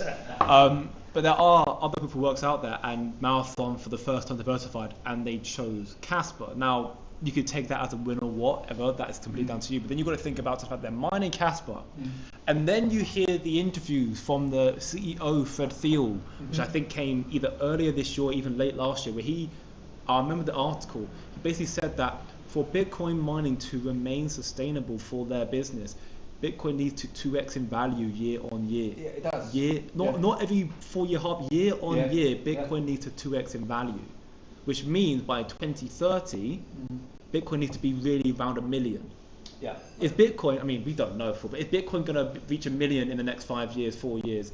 Who knows, right? Yeah. But that is not sustainable, especially when considering that what gives the proof of work value, which is the thing that Kaspa has that Bitcoin can't attain to, is the fees, is the work, the transaction for costs. The issue there, you're exactly right, is that thank you very much. You're worthy of the mic. I appreciate it. I mean, Paul's just said I'm an AI, so I don't know. But yeah, so what you're saying there is basically that the utility for Bitcoin, how much it's valued, is reliant on the price. It can't be that way around. It doesn't work, right? You need the price to follow the utility. Yeah, exactly. So with Kaspa, right, we could have no price increase and it'd be fine because it would continue to get adopted as a payments network for layer 2 adoption and so on, and that would then provide the fee floor to make people go, okay, well, it's got fee revenue, it's got hash rate, I trust it, I'm going to use it as money. Which is why, by the way, Warp Core is one of the biggest things for Kaspa, and things like Warp Core that depend on current hash rate but don't depend on future hash rate. Right, so for Bitcoin, you look at Bitcoin, you go, okay, well, it's got hash rate now, But in 4 years' time, 8 years' time, when there's no one using it, will it have hash rate? No. That means there's not demand for it now. The lack of demand in the future because of the lack of hash rate in the future means that there's now not demand now, which is a self-fulfilling prophecy. Whereas Kaspa doesn't have that problem because Warp Core relies only on the hash rate now, right? Yeah. We've got current hash rate. I'm sure that the banks at Warp Core could probably figure out how to have it so that if they have a certain amount of hash rate, the transaction can go through, and if it's below that, it can't. So they've got no risk. Transaction just goes through, provides a fee. That is the hash rate that then allows it to become money into the future and overall trusted. So, yeah, I completely agree with that. I think Warp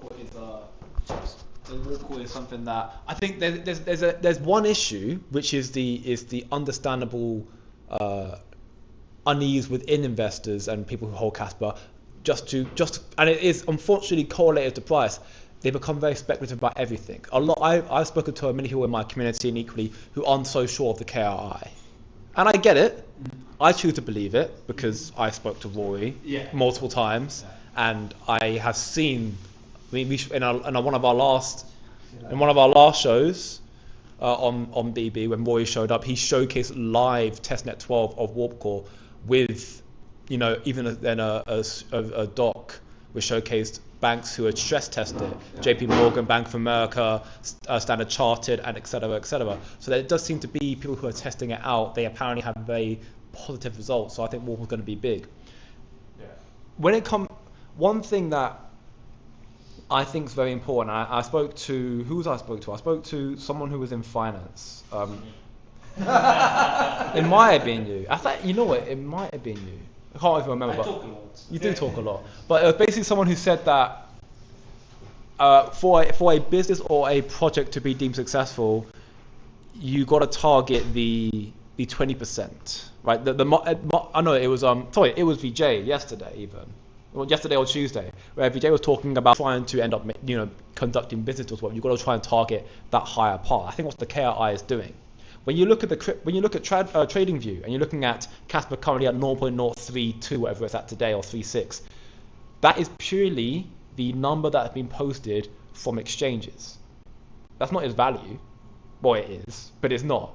Its real value, you want to put it that way, is based on its utility, and that is only realized through adoption and use case, which is what you're seeing the likes of the works of KEF, what we're doing here, what KRI are doing to help bring that adoption in, and that will inherently impact the price going down the line.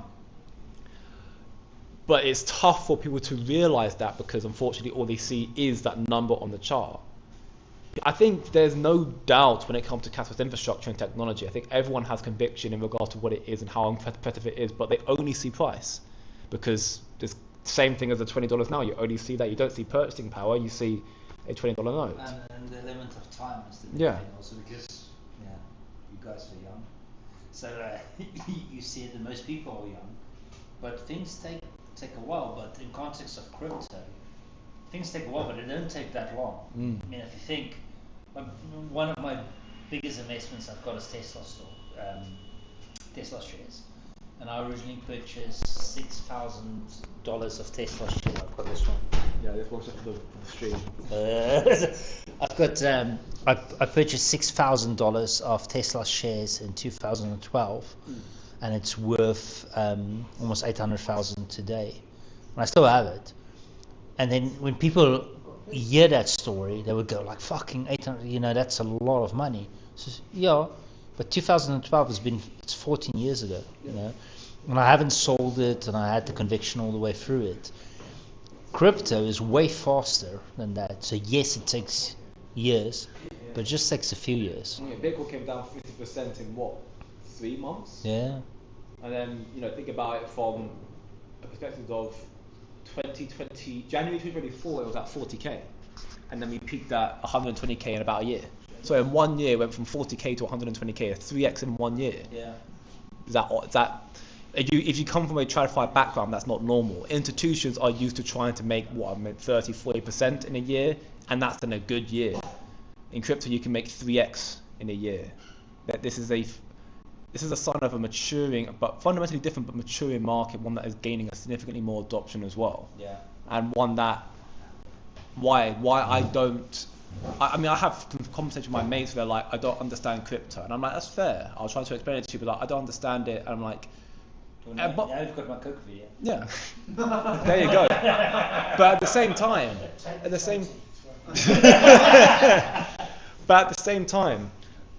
there's even then, there's a certain point where you got to go to.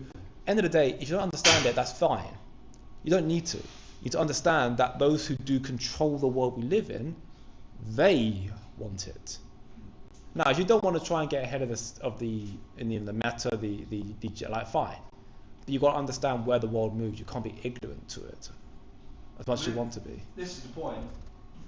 You're in the game whether you want to be in it or not. Exactly. So you might as well learn the rules of it. So you can have at least some chance of winning it, because you'll never win it. Yeah. But, well, you could win it if, like Wolf said, if everyone adopted Kaspa overnight, we've won.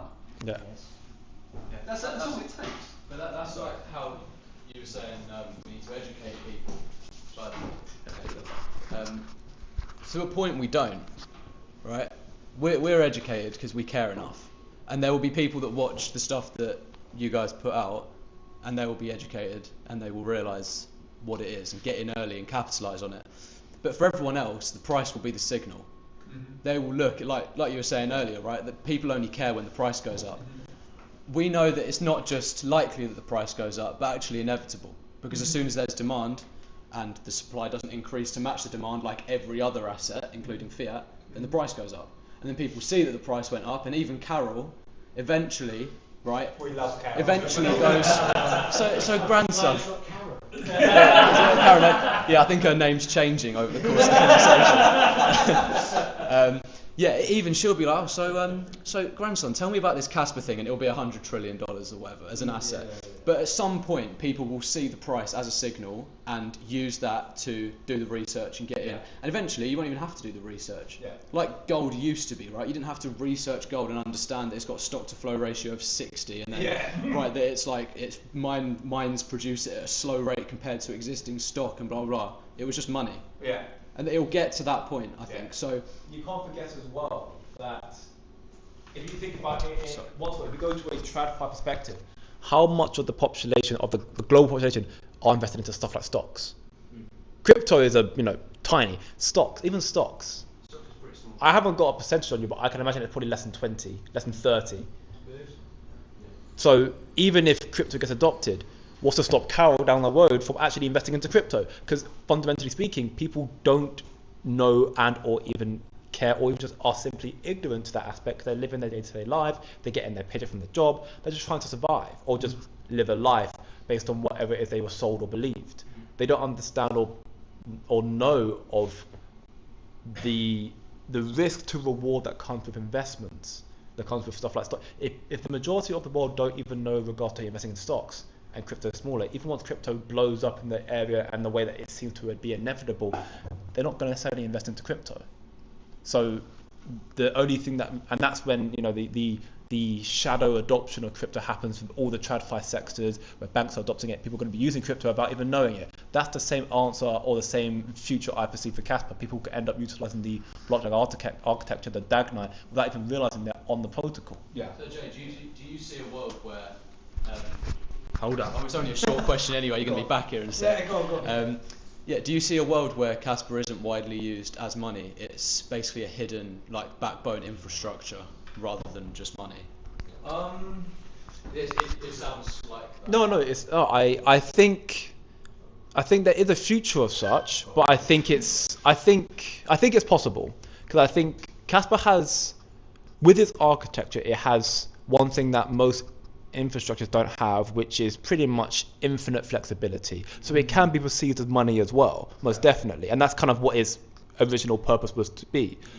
But at the same time, if you think about how the internet is as it is today, and it's one analogy I use constantly, when you go on to search, quick crypto on YouTube, you type in you type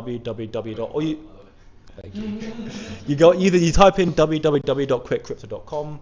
Or on YouTube even, sorry that, or you just go on YouTube, but you don't type in the HTTPS, the actual protocol underlying how you don't type that in. It's a hidden infrastructure, and you could therefore see it as Kaspa becomes that HTTPS, but then you'll have layer 2s or something on top of the layer 1 protocol that acts as the www. The World Wide Web. That's something that I perceive as being a possibility, but it could also argue that it could be perceived, if it gets adopted and utilized, if it can reach that element of, sound money, unit of account, unit of exchange, store of value, then yes, it could be sound money as well. But I think the value of Kaspa actually could arguably be more so if it was a shadow feature. Arguably, I think it could be. Yeah, I think it's more realistic as well. I think the beautiful thing about Kaspa, one, is that Bitcoin doesn't have, is it can facilitate the needs of infrastructure or money, which is massive. I think that's huge. Now, from a business perspective, or the big boys that control everything now, their incentive is to not let people know about the infrastructure, the Kaspa, for example, the network, if they're utilising it, which they should. Their incentive is to not let people know about it, because then they get to take a slice of the fees from it. So they'll add their fees on top of Kaspa's network to be able to use it. So you're saying that they would keep it shadowed because then people don't know that, say, for the banking solutions, for example, they don't know that it's Kaspa doing it. They just know that it's cheaper, so they should keep using the institution. Yeah. So technically, everyone wins in that scenario. In a sense, the people win who tap the card, or the business owners win who for people who tap the card, because it's less of a percentage they're taking now, and they're winning because they are still adding a percentage on it. Yeah. But I think what we really need to do as Caspians is, when the hype comes, because it does, and people then get interested in it just because of the monetary side of things, we then have to teach them that this is sound money, because that's where you're going to capture a huge chunk of people. Give an example in regards to the more realistic, shadow. I think about it. We have almost a proof of concept in front of us right now. Again, referring to KRI, Warp Core. Warp Core, you have a project that is built on top of the Kaspa Layer 1 that banks are seemingly using, and they know, of course, that KRI is telling them about Kaspa. They don't need to know it. They just know it's fast, so they can do it in process. All the benefits that come with it. And then Warp Core has so many other intrinsic benefits that many other protocols don't have. One big element, which I see repeatedly when I do my research, is one of the biggest hurdles that every protocol, every infrastructure, every institution is trying to face is fragmentation, but also it is regulatory hurdles, if you will. So, for example, HSBC in the UK, they have to follow certain rules and regulations to be able to conduct their business. Well, they try. Yeah. Now that HSBC in China is not going to have the same rules and regulations, because China has different rules and regulations in the UK. That means if you use Ripple XRP, for example, XRP Ledger, that means HSBC using that, they still have to make sure they take into account how the regulations work in the UK and China. As Wolfy has confirmed already, through Warp Core, you already negate, because it's on a decentralized infrastructure, you already negate the element. So they don't have to focus on, they just plug into Warp Core, and that regulatory compliance is negated. So Kaspa has already bridged a major hurdle that TradFi is seeking for. Forgetting the point I try to make from that now. Sounded good though. It did sound great. So that's what I mean. In regards to the whole shadow idea, there is, for me, already a proof of concept coming to life right now in front of us of Kaspa being an underlying protocol for the world financial system. Sound money is definitely the end goal, and I can see that still being a perceivable future.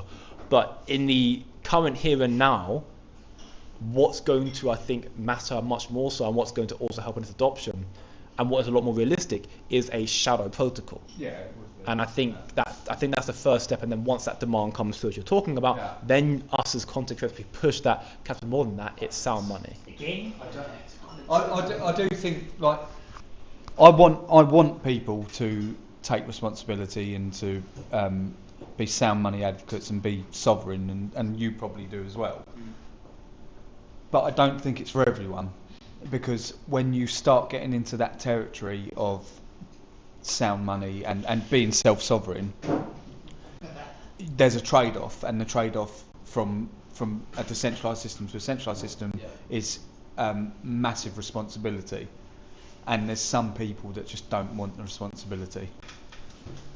So I want to ask about your opinion if the institutions will adopt a decentralized network as Kaspa, and why not a centralized network? Yeah, 100%, because institutions are locked. Yeah, but we're global now, and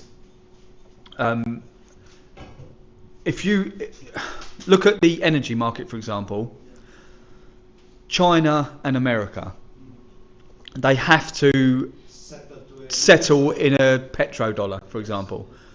China fucking hate America. They don't like America at all, and they can put sanctions on them, and they can do this and they can do that. So actually, industry and countries prefer a neutral layer. No one has control of it, because it allows people to transact freely around the world. Because no matter how big you are, there's always someone bigger, and that guy who's bigger still controls everything else. So a neutral layer is So a neutral layer is something that really does appeal to nation states and to companies, and to, because it takes away the bureaucratic shit. But, we're going to do last rounds, but it's on the house for everybody. So Can I have a Coke? Sorry. To answer from my perspective, I think it's a very valid question, because in the world we live in, there is a definite argument for centralization, because with centralization comes control. Sorry, family. It looks like everyone's ordering their drinks. How selfish of them! How greedy! I'll take a South African cider. Yeah, that one. Yeah.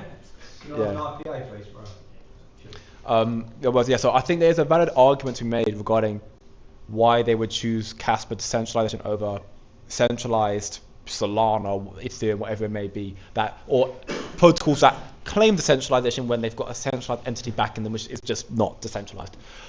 I think valid concern. I think that the reason why you could make the argument for centralized protocols is the fact that we live in a centralized world where there is control no matter what, and most of the time you're not going to want to relinquish that control. You know, think about the world we live in. Everything is controlled by a bigger fish.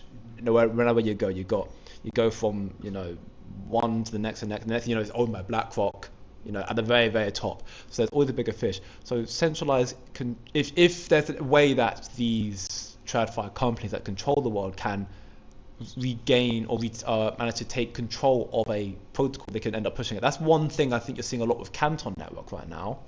Canton's doing very well, and I think it's going to probably do very well in the short term as well. I think even it was a research paper from, I made a video on it recently and I'm forgetting the name now, which I think it was either Grayscale, and they also highlighted that they believe Canton's going to do very well in the short term, and I agree. They are quite comfortably the most corporate project in the space. The way they set up their system is, right now institutions can, it was a fair launch project apparently, but institutions front run it. So fair launch. So fair launch. Yeah, so fair launch. Like it was fair launch for institutions. Front run it. They got the first access to it basically. So, but it was fair. Everything was released at the same time. Yeah, but it's what I mean. But the way it works is that the centralized element of Canton, the retail element and the builders, over time would get more rewards, and institutional rewards will decrease over time. But that means that Canton will do very well in the short term, probably fall off in the long term through other bigger projects and whatnot. But I think Chris has also made a very, very fair point as well. When we get to a situation we're in right now, where there is conflict, right now a hell of a lot of conflict, from the surface of things, a lot of conflict between frankly, America and the world. And I'm sorry for my American viewer base. I'm not trying to single you out.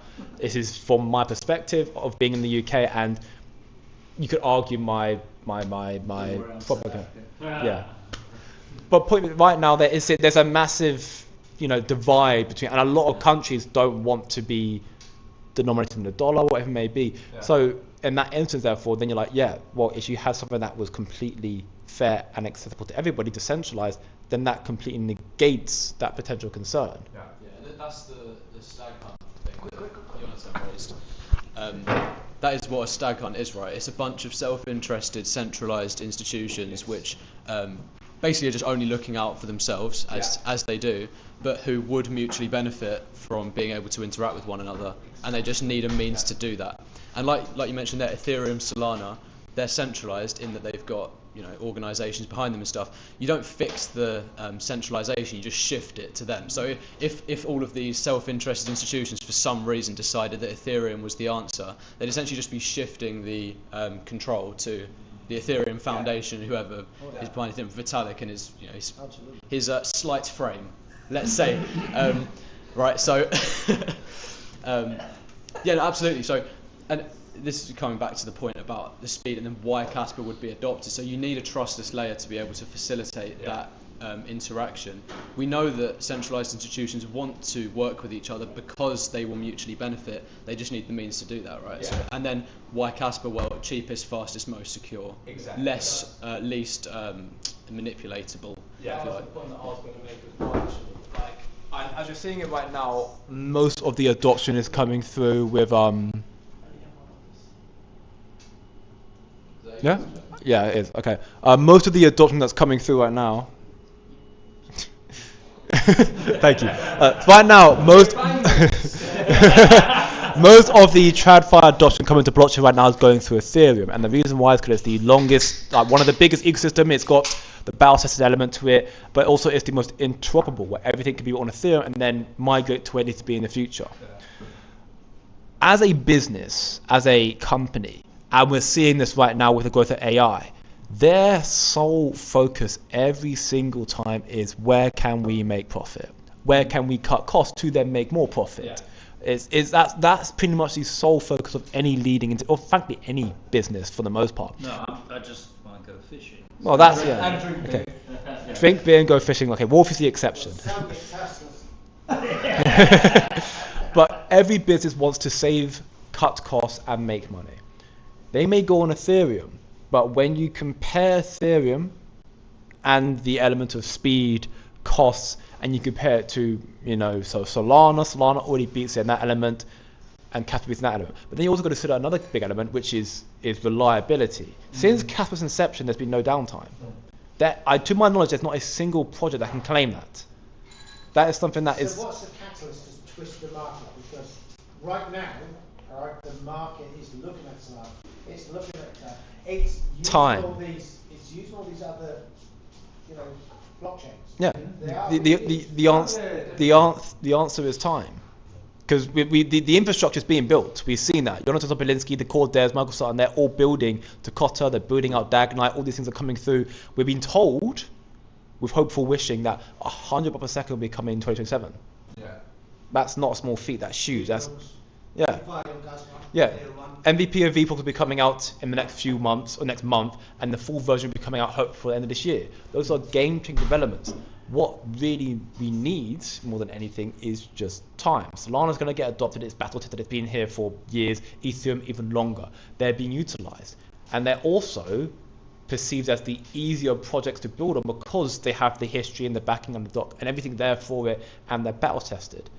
But the better, and that's why I'm very pleased in regards to what Cashback and IGRA have done. They have EVM layers, which means being able to bridge from your Ethereum, change your base, your arbitrums to Kaspa or Casplex and IGRA is actually easier, thanks to what they built, which is a very, very important thing. What we just need is just time. Yeah.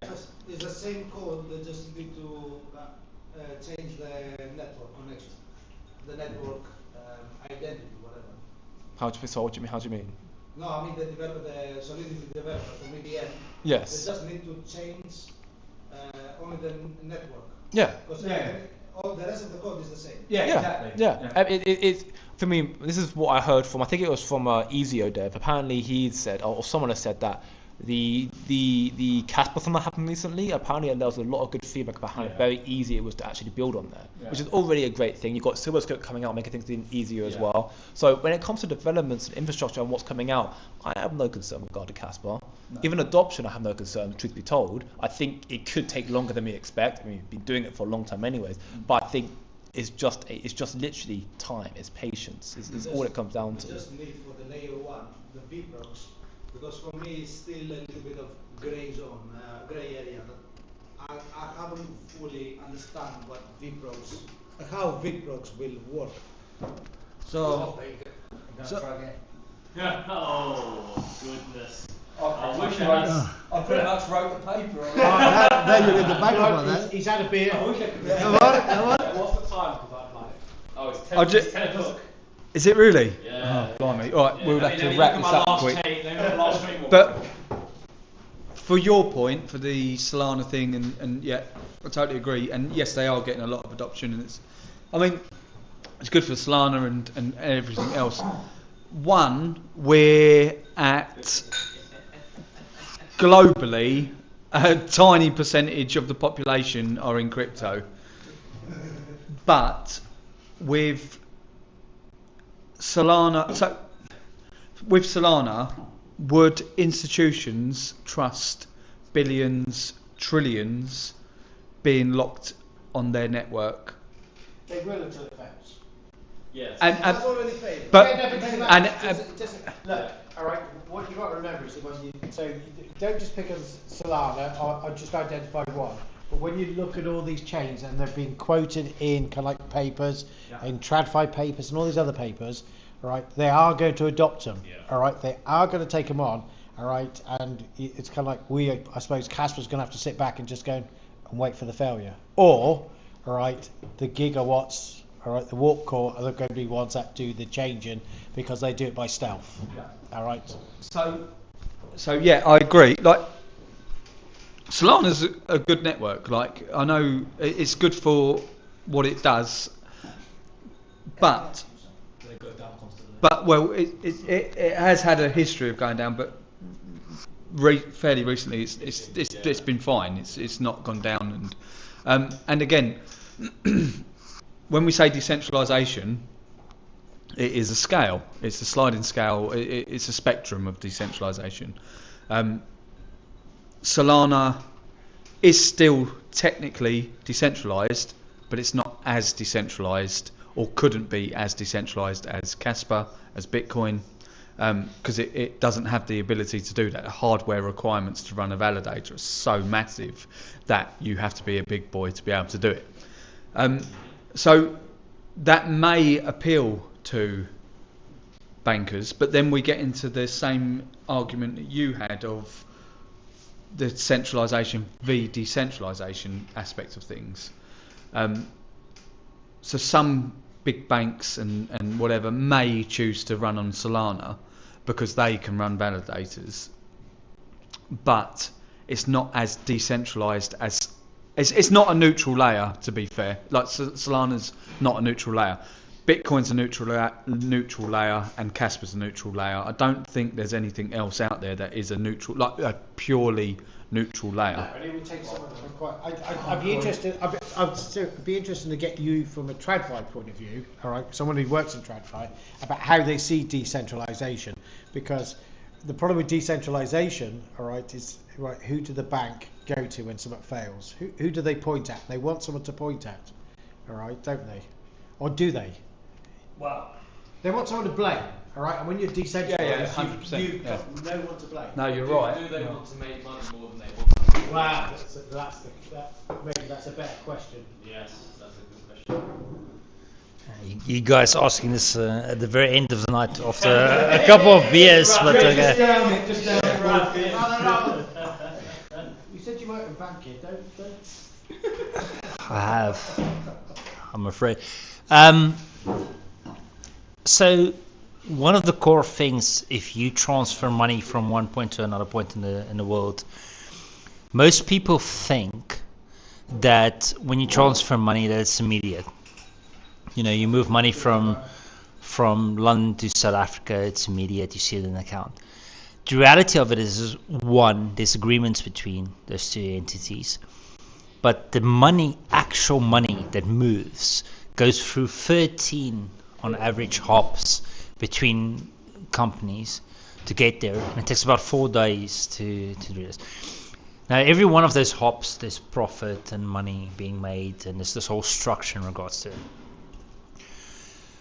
So my personal view and my experience within these financial institutions is that they're very much aware of it, hence why I think a lot of the narrative that's been driven in regards to why we shouldn't adopt crypto and why it's scam and other things. The fact that I've got an HSBC account. Luckily, I don't work for them at the moment, or else they'll fucking flag me on this. But I won't call the other ones out. I'm working for it. Yeah, they are. Yeah. But, like, for instance, HSBC and everything, so like HSBC is my main account. I've had it for the last 20 years. If I fucking move money anywhere in regards to crypto, I get flagged with it. I moved money to crypto.com. Now, crypto.com actually has a banking license in the fucking UK. It's an official bank. And then when I had a discussion with the rep, because they blocked my money, it's like, what the fuck? They was like, oh no, anything with crypto, and it's like, and I'm like, okay, but this is a bank, it's got a banking license, it goes against the banking regulation in regards to that. Ignore it. So all the banks are blocking these things with reason, because the 13 hops that I mentioned before, all of those were... There was an excuse for blocking, because I had a block at the weekend to Kraken. Yeah. Right? It was just about... Were you buying Wolfy token or NFTs? I was being scammed. Yeah. You know, so they used the scamming thing, all right, you know, and I had to prove, you know, where the money was going. Yeah. At the end of the chain, they were asking me to prove that it's gone to a decentralized account. Yeah. So how do I prove someone that's got no KYC? Yeah. It can be fucking anyone's. Yeah. Yeah. Sorry, I didn't mean to swear. Sorry. No, it's fine. Watered it like 5 minutes in. So the banks are aware of this and the money element of it. So the narrative that's being pushed is very anti-crypto, anti-all these things. Yet, every single one of these institutions I've worked for has got a complete crypto department with a head of crypto, with an operational element, with development teams, with, you know, everything that you would think in a banking structure needs to be is there. They're running it on a separate, and the reality of it is that they're building in the background to an extent where they can make profit out of it. And coming back to some of the points raised previously about that mass adoption will not even be understood or recognized by the, what did you say, Carol, not Karen, right? Carol's the new name. Yeah. Carol with a K. So the Carols in the world, the banks are proceeding to that way, where they're going to have tools in place or applications where they're going to earn income from that.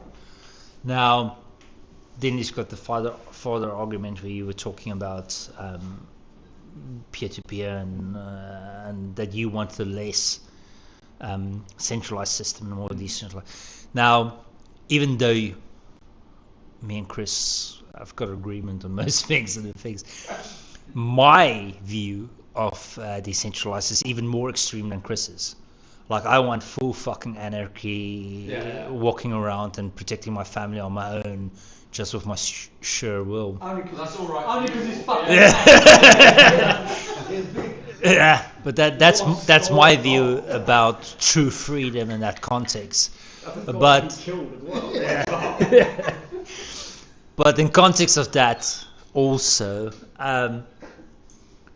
I'm happy to go fishing and you guys fucking sorting this out on the side of it anyway. So whatever the balance of this is about.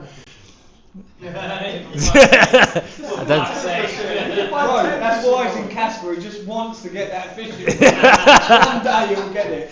It's sort of going for fishing. You've got to be careful now because you're using the word fishing, alright, on the YouTube thing. We don't want people to think we're not fishing that fishing, it's fishing as a real fish, alright? Yes, I want to go real fishing, but I want to go ice fishing because I want to sit in a hut with no humans interaction. You need to be with a Kaspa King, isn't it? Kas King. Yeah, we'll go so. Definitely. Yeah. He's got an island anyway, so. But the point I'm trying to bring about is that these things are happening in the background to an extent, and it doesn't really matter what everybody's opinion out of it is. The big players in this world, especially in the financial institutions, they're aware of it. I mean, fucking crypto is a size which is unavoidable. Yeah. Yes, we're small. I mean, a lot of guys have we're not as big as you would expect, but we're enough for it to have ignited the banks and the owners of these things, and to understand that 100%. The shit is coming no matter what. Yeah. Well, Grayscale said it in a report last week. They perceive tokenization as a $300 trillion market in the next decade or so. We're currently, as of 2026, at 30 billion. We have currently. So they're expecting 100x in a decade. More. Thousands of eggs. We've tapped into 0.01%. And remember, makes sense as well. Remember the cokes. So yes, 100 trillion, but buying power disappears. So. And it's complete. That's one reason where I understand Kaspa's concern price-wise. Early doesn't even begin to cover where we're at right now. Yes, it doesn't feel that way. Yes, we've seen the 2024 cycle. We saw. I mean, you think you had BlackRock who finally filed for their ETF back in 2023, June or July. Gary Gensler was blocking it. Was finally approved in January 2024. So January 2024 was the first time we saw a major TradFi company, BlackRock of all of them, getting into crypto via ETFs. Of course, some would have got through actual blockchain like Franklin Templeton before that, but actual major adoption, 2024 January. It took the likes of JP Morgan, who was completely anti-crypto the whole time, and Vanguard, number 2 anti-crypto. And then Vanguard. I've got a story about this. And then you know Diamond, didn't you? And then emphasises your point about the fact that it's going on in the background. And then Vanguard, number 2 behind BlackRock. Both those two were very much, we don't like crypto. They publicly started, talking about crypto. JP Morgan utilizing blockchain, and Vanguard launched ETFs in November 2025. So you're talking almost 2 full years where BlackRock got involved to when the biggest bank in America and the numbers behind them announced they're finally getting involved. And that was happening also, mind you, after the massive crash on October 10th. Yeah. So if that's when they finally start saying, and like, okay, that's when. And then you get going back to Grayscale, we're 99.99% of the market not tapped into yet. We are still extremely early, and that is only going to accelerate more with the increasing in adoption and again advancement in AI as well. That also contributes to the development of crypto as well. There's no proper way to track how many crypto users currently because everyone's got multiple wallets. There's no way to tell whether there's 0.1% or 1%, so it's just really. But the big boys are 100% looking into it. They are, and like we've got a stepsister who is a compliance officer for a hedge fund, and they regularly or fairly regularly get not richer than me. I've got Kaspa.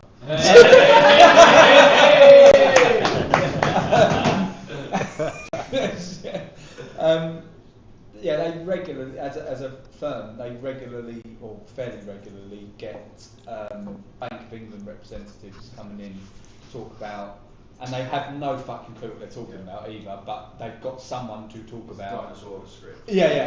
Fractionalisation and crypto and blockchain and she says they have no idea what they're talking about. Like she doesn't really understand crypto, but she knows that we do. You can educate them. I do. I try to educate all my family. No, he means the Bank of England.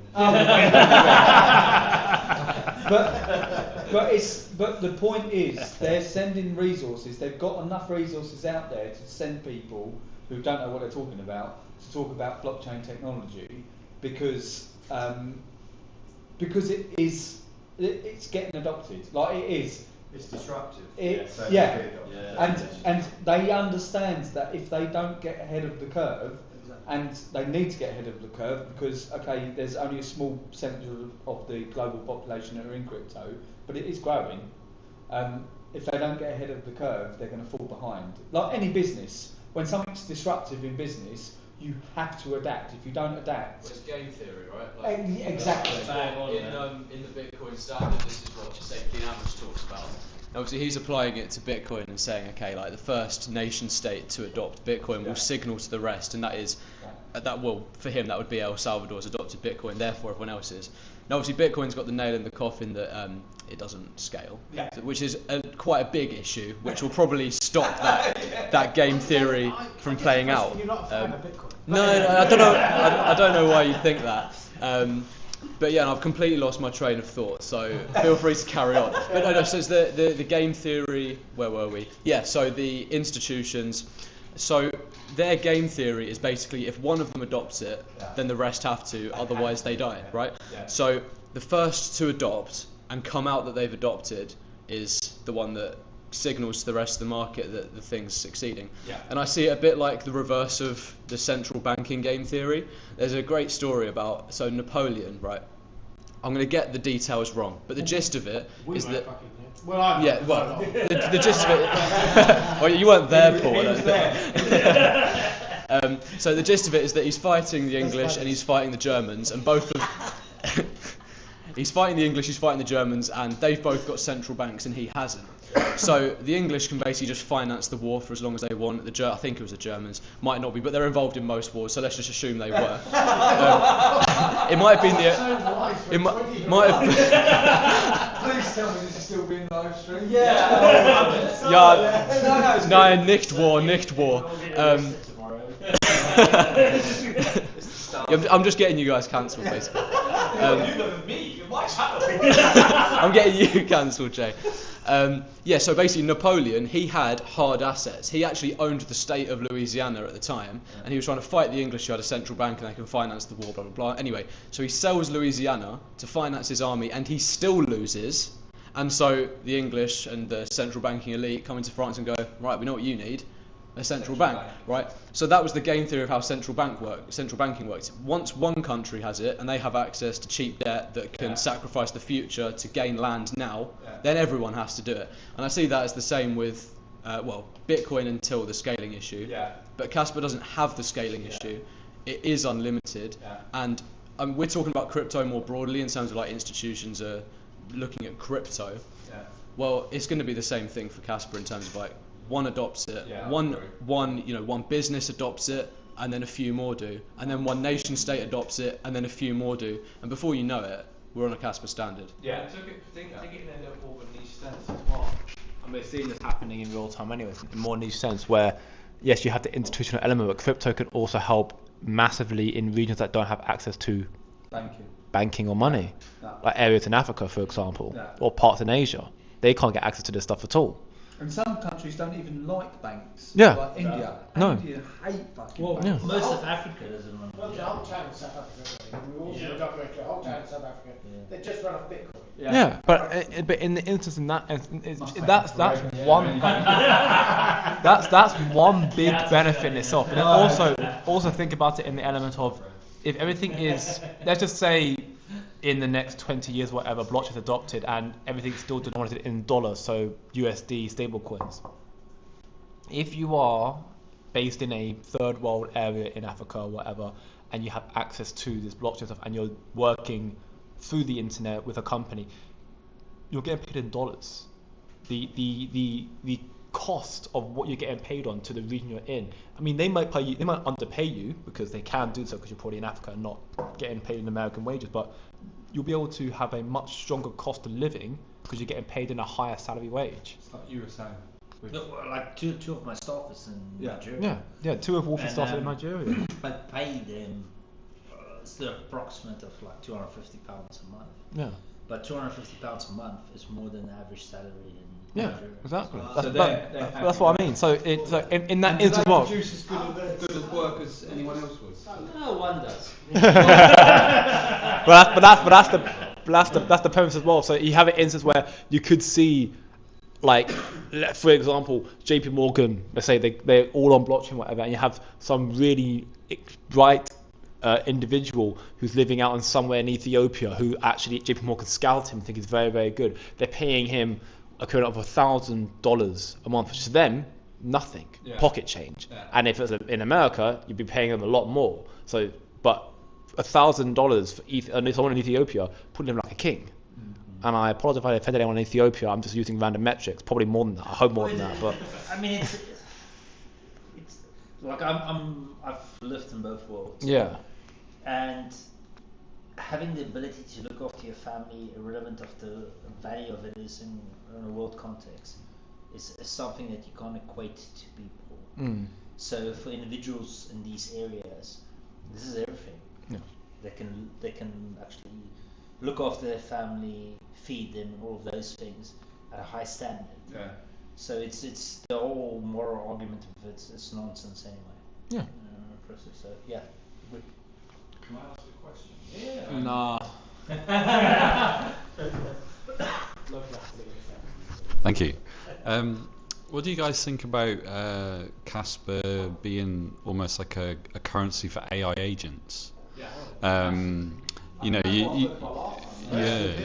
you talk about Kaspa being the soundest form of money. AI, if it's looking for the best money, Kaspa's an option for that. Yeah. Well, it's going to find it. Yeah. So if AI agents, people are spinning up open claws on Mac Minis, etc. Yeah. If they need, someone sets up a wallet for Kaspa, for example, that could potentially be the best currency in terms of paying for inference or compute or so that it can operate to purchase goods and services, things like that. Yeah. Like, is that something you thought about, or you'll probably be? It's already been done. Yeah. Illegal especially. Yeah, we've seen some evidence of Pavel already showcasing that happening on IGRA.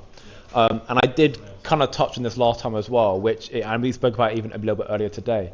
The idea that AI it doesn't have the human error of emotions. So with that, they simply just choose what is the fastest, what's going to get them to achieve their task in the most efficient manner possible. And when it comes to pure infrastructure and from a technological standpoint, Kaspa is quite comfortably ahead of many, if not all, crypto infrastructure. So when the AI agent, wave grows to the manner in which it's going to grow to, AI is not going to go and choose Ethereum or your XRP because they believe it to be the best, because it's not a case of belief. It's what the statistics prove to be the best. So if Kaspa, the only thing that Kaspa needs, which I think is probably a priority that I think is being done by the likes of IGRA and Kaspex, is interoperability. If they can have the ability to connect to effectively every other chain, then it's, for me, they're already. You wait for leapfrogs, atomic composability. Yeah. Where there's no middleman that can fuck you over. It's literally, I want to send this to there, to there, to there, to there. If anything fails within that transaction, it all reverts back. Yeah. So you don't lose anything. Like, it's insanely good. Well, this is what I mean. Like, sorry. Kaspa, even though Kaspa is insanely good at pretty much everything any crypto can do, and especially with potentially what it will be doing, it doesn't actually have to take over every single crypto. It can just help be a sequencer for every single crypto. Yeah. And so Bitcoin, for example, can utilize Kaspa for, they probably won't. They probably won't. If they set up a vprog, yeah, they are. But if they set up a vprog on Kaspa, you could essentially or potentially One, help state bloat or chain bloat, so they keep the whole ledger. If you can verify that through ZK proofs on Kaspa, your ledger's a lot slimmer. Like it's not. You can verify it without having to keep the whole thing. So let's say we are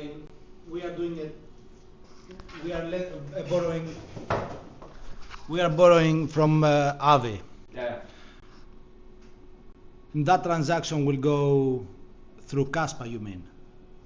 Well, so what I'm saying is, when you borrow with Aave, so for example, I've got ETH that I've got staked on Aave to borrow against as collateral.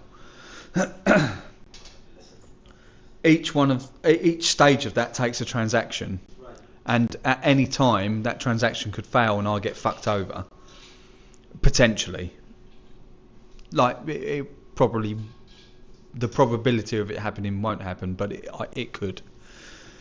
With Kaspa, I could go, this transaction needs to happen, so or with VProgs anyway, this needs to go, I put my Ethereum on Aave and then stake it on Aave and then get money, or use it as collateral for Aave, and then it gives me back the money, all in one transaction. If any stage of that fails, it then reverts back to my wallet. So then there's, because of atomic compulsibility, there's no any break in the chain there reverts back to me, so there's no risk on my side. Now you do that with any network and use Kaspa as the sequencer, every network then can do whatever their niche is, which is awesome, potentially, be a VProg on Kaspa, use it as a sequencer, which then benefits from Kaspa's security and decentralization as well. So it gets that, but can still be its own network. It doesn't have to. Yeah, but that network is obsolete now. It shouldn't exist. I agree with that. I don't think the conversation saying, okay, well, Kaspa's going to take the complete sequencing abilities of all other networks, but they can still be their own thing, I don't think is necessarily totally honest, because we know that Kaspa is basically a Trojan horse, which is going to take the liquidity from all of those projects. Because take the example of Bitcoin, for example. Say Kaspa sequences Bitcoin's transactions for it. Well, that's going to generate fees for Kaspa, which are going to drive. This is like what we were saying earlier. Kaspa's price goes up against Bitcoin. Now Kaspa is seen as a better store of value, not because of any supply differences, but because it's more highly demanded as a sequencer. So, and you see that across the market. You would see that the benefit of, say, render, which is decentralized, you don't then need it to be decentralized anymore. A centralized solution to video rendering that runs on Kaspa is just as decentralized as render is, because of VProgs. So we know that Kaspa is going to take that market share. I think it's just a leap to then say, and so everything else will be made obsolete. You know. So that's how I see it. I do, I think we need to do closing thoughts. Yes. Yeah. Okay. So let's do 1 minute. I do each. agree with you. But I think this will take a lot of time to play out. But I do agree. 1 minute each. Okay. Closing thoughts. My closing thought is this community is awesome. Massive thanks to Wolfy for accepting Cass and for letting us host here. Massive thanks to Lavendi, because he's done an awesome job always of managing all of this. Without Lavendi, these events wouldn't happen. So massive appreciation for him there. Also, Quick Crypto legend, always coming here to help us live stream and keep the party going. He will be up at 5 a.m.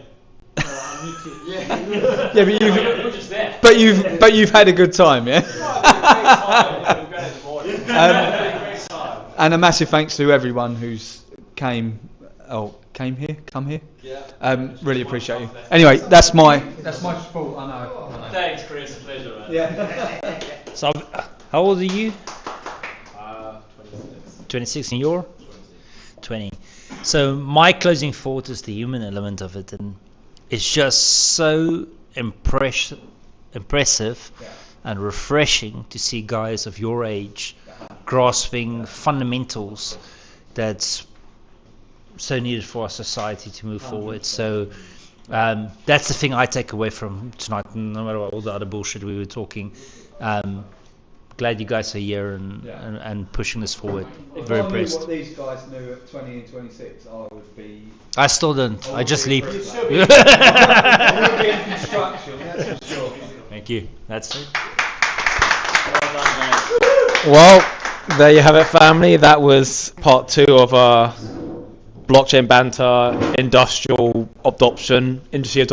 I'm close. I got it all without time. Scalability, baby. Yeah, indeed. Bit of a very abrupt ending to this because I got to wake up. But yeah, we're all tired. We're all old, you know. But hopefully you enjoyed today's episode. I know 2 hours long, treat for you all.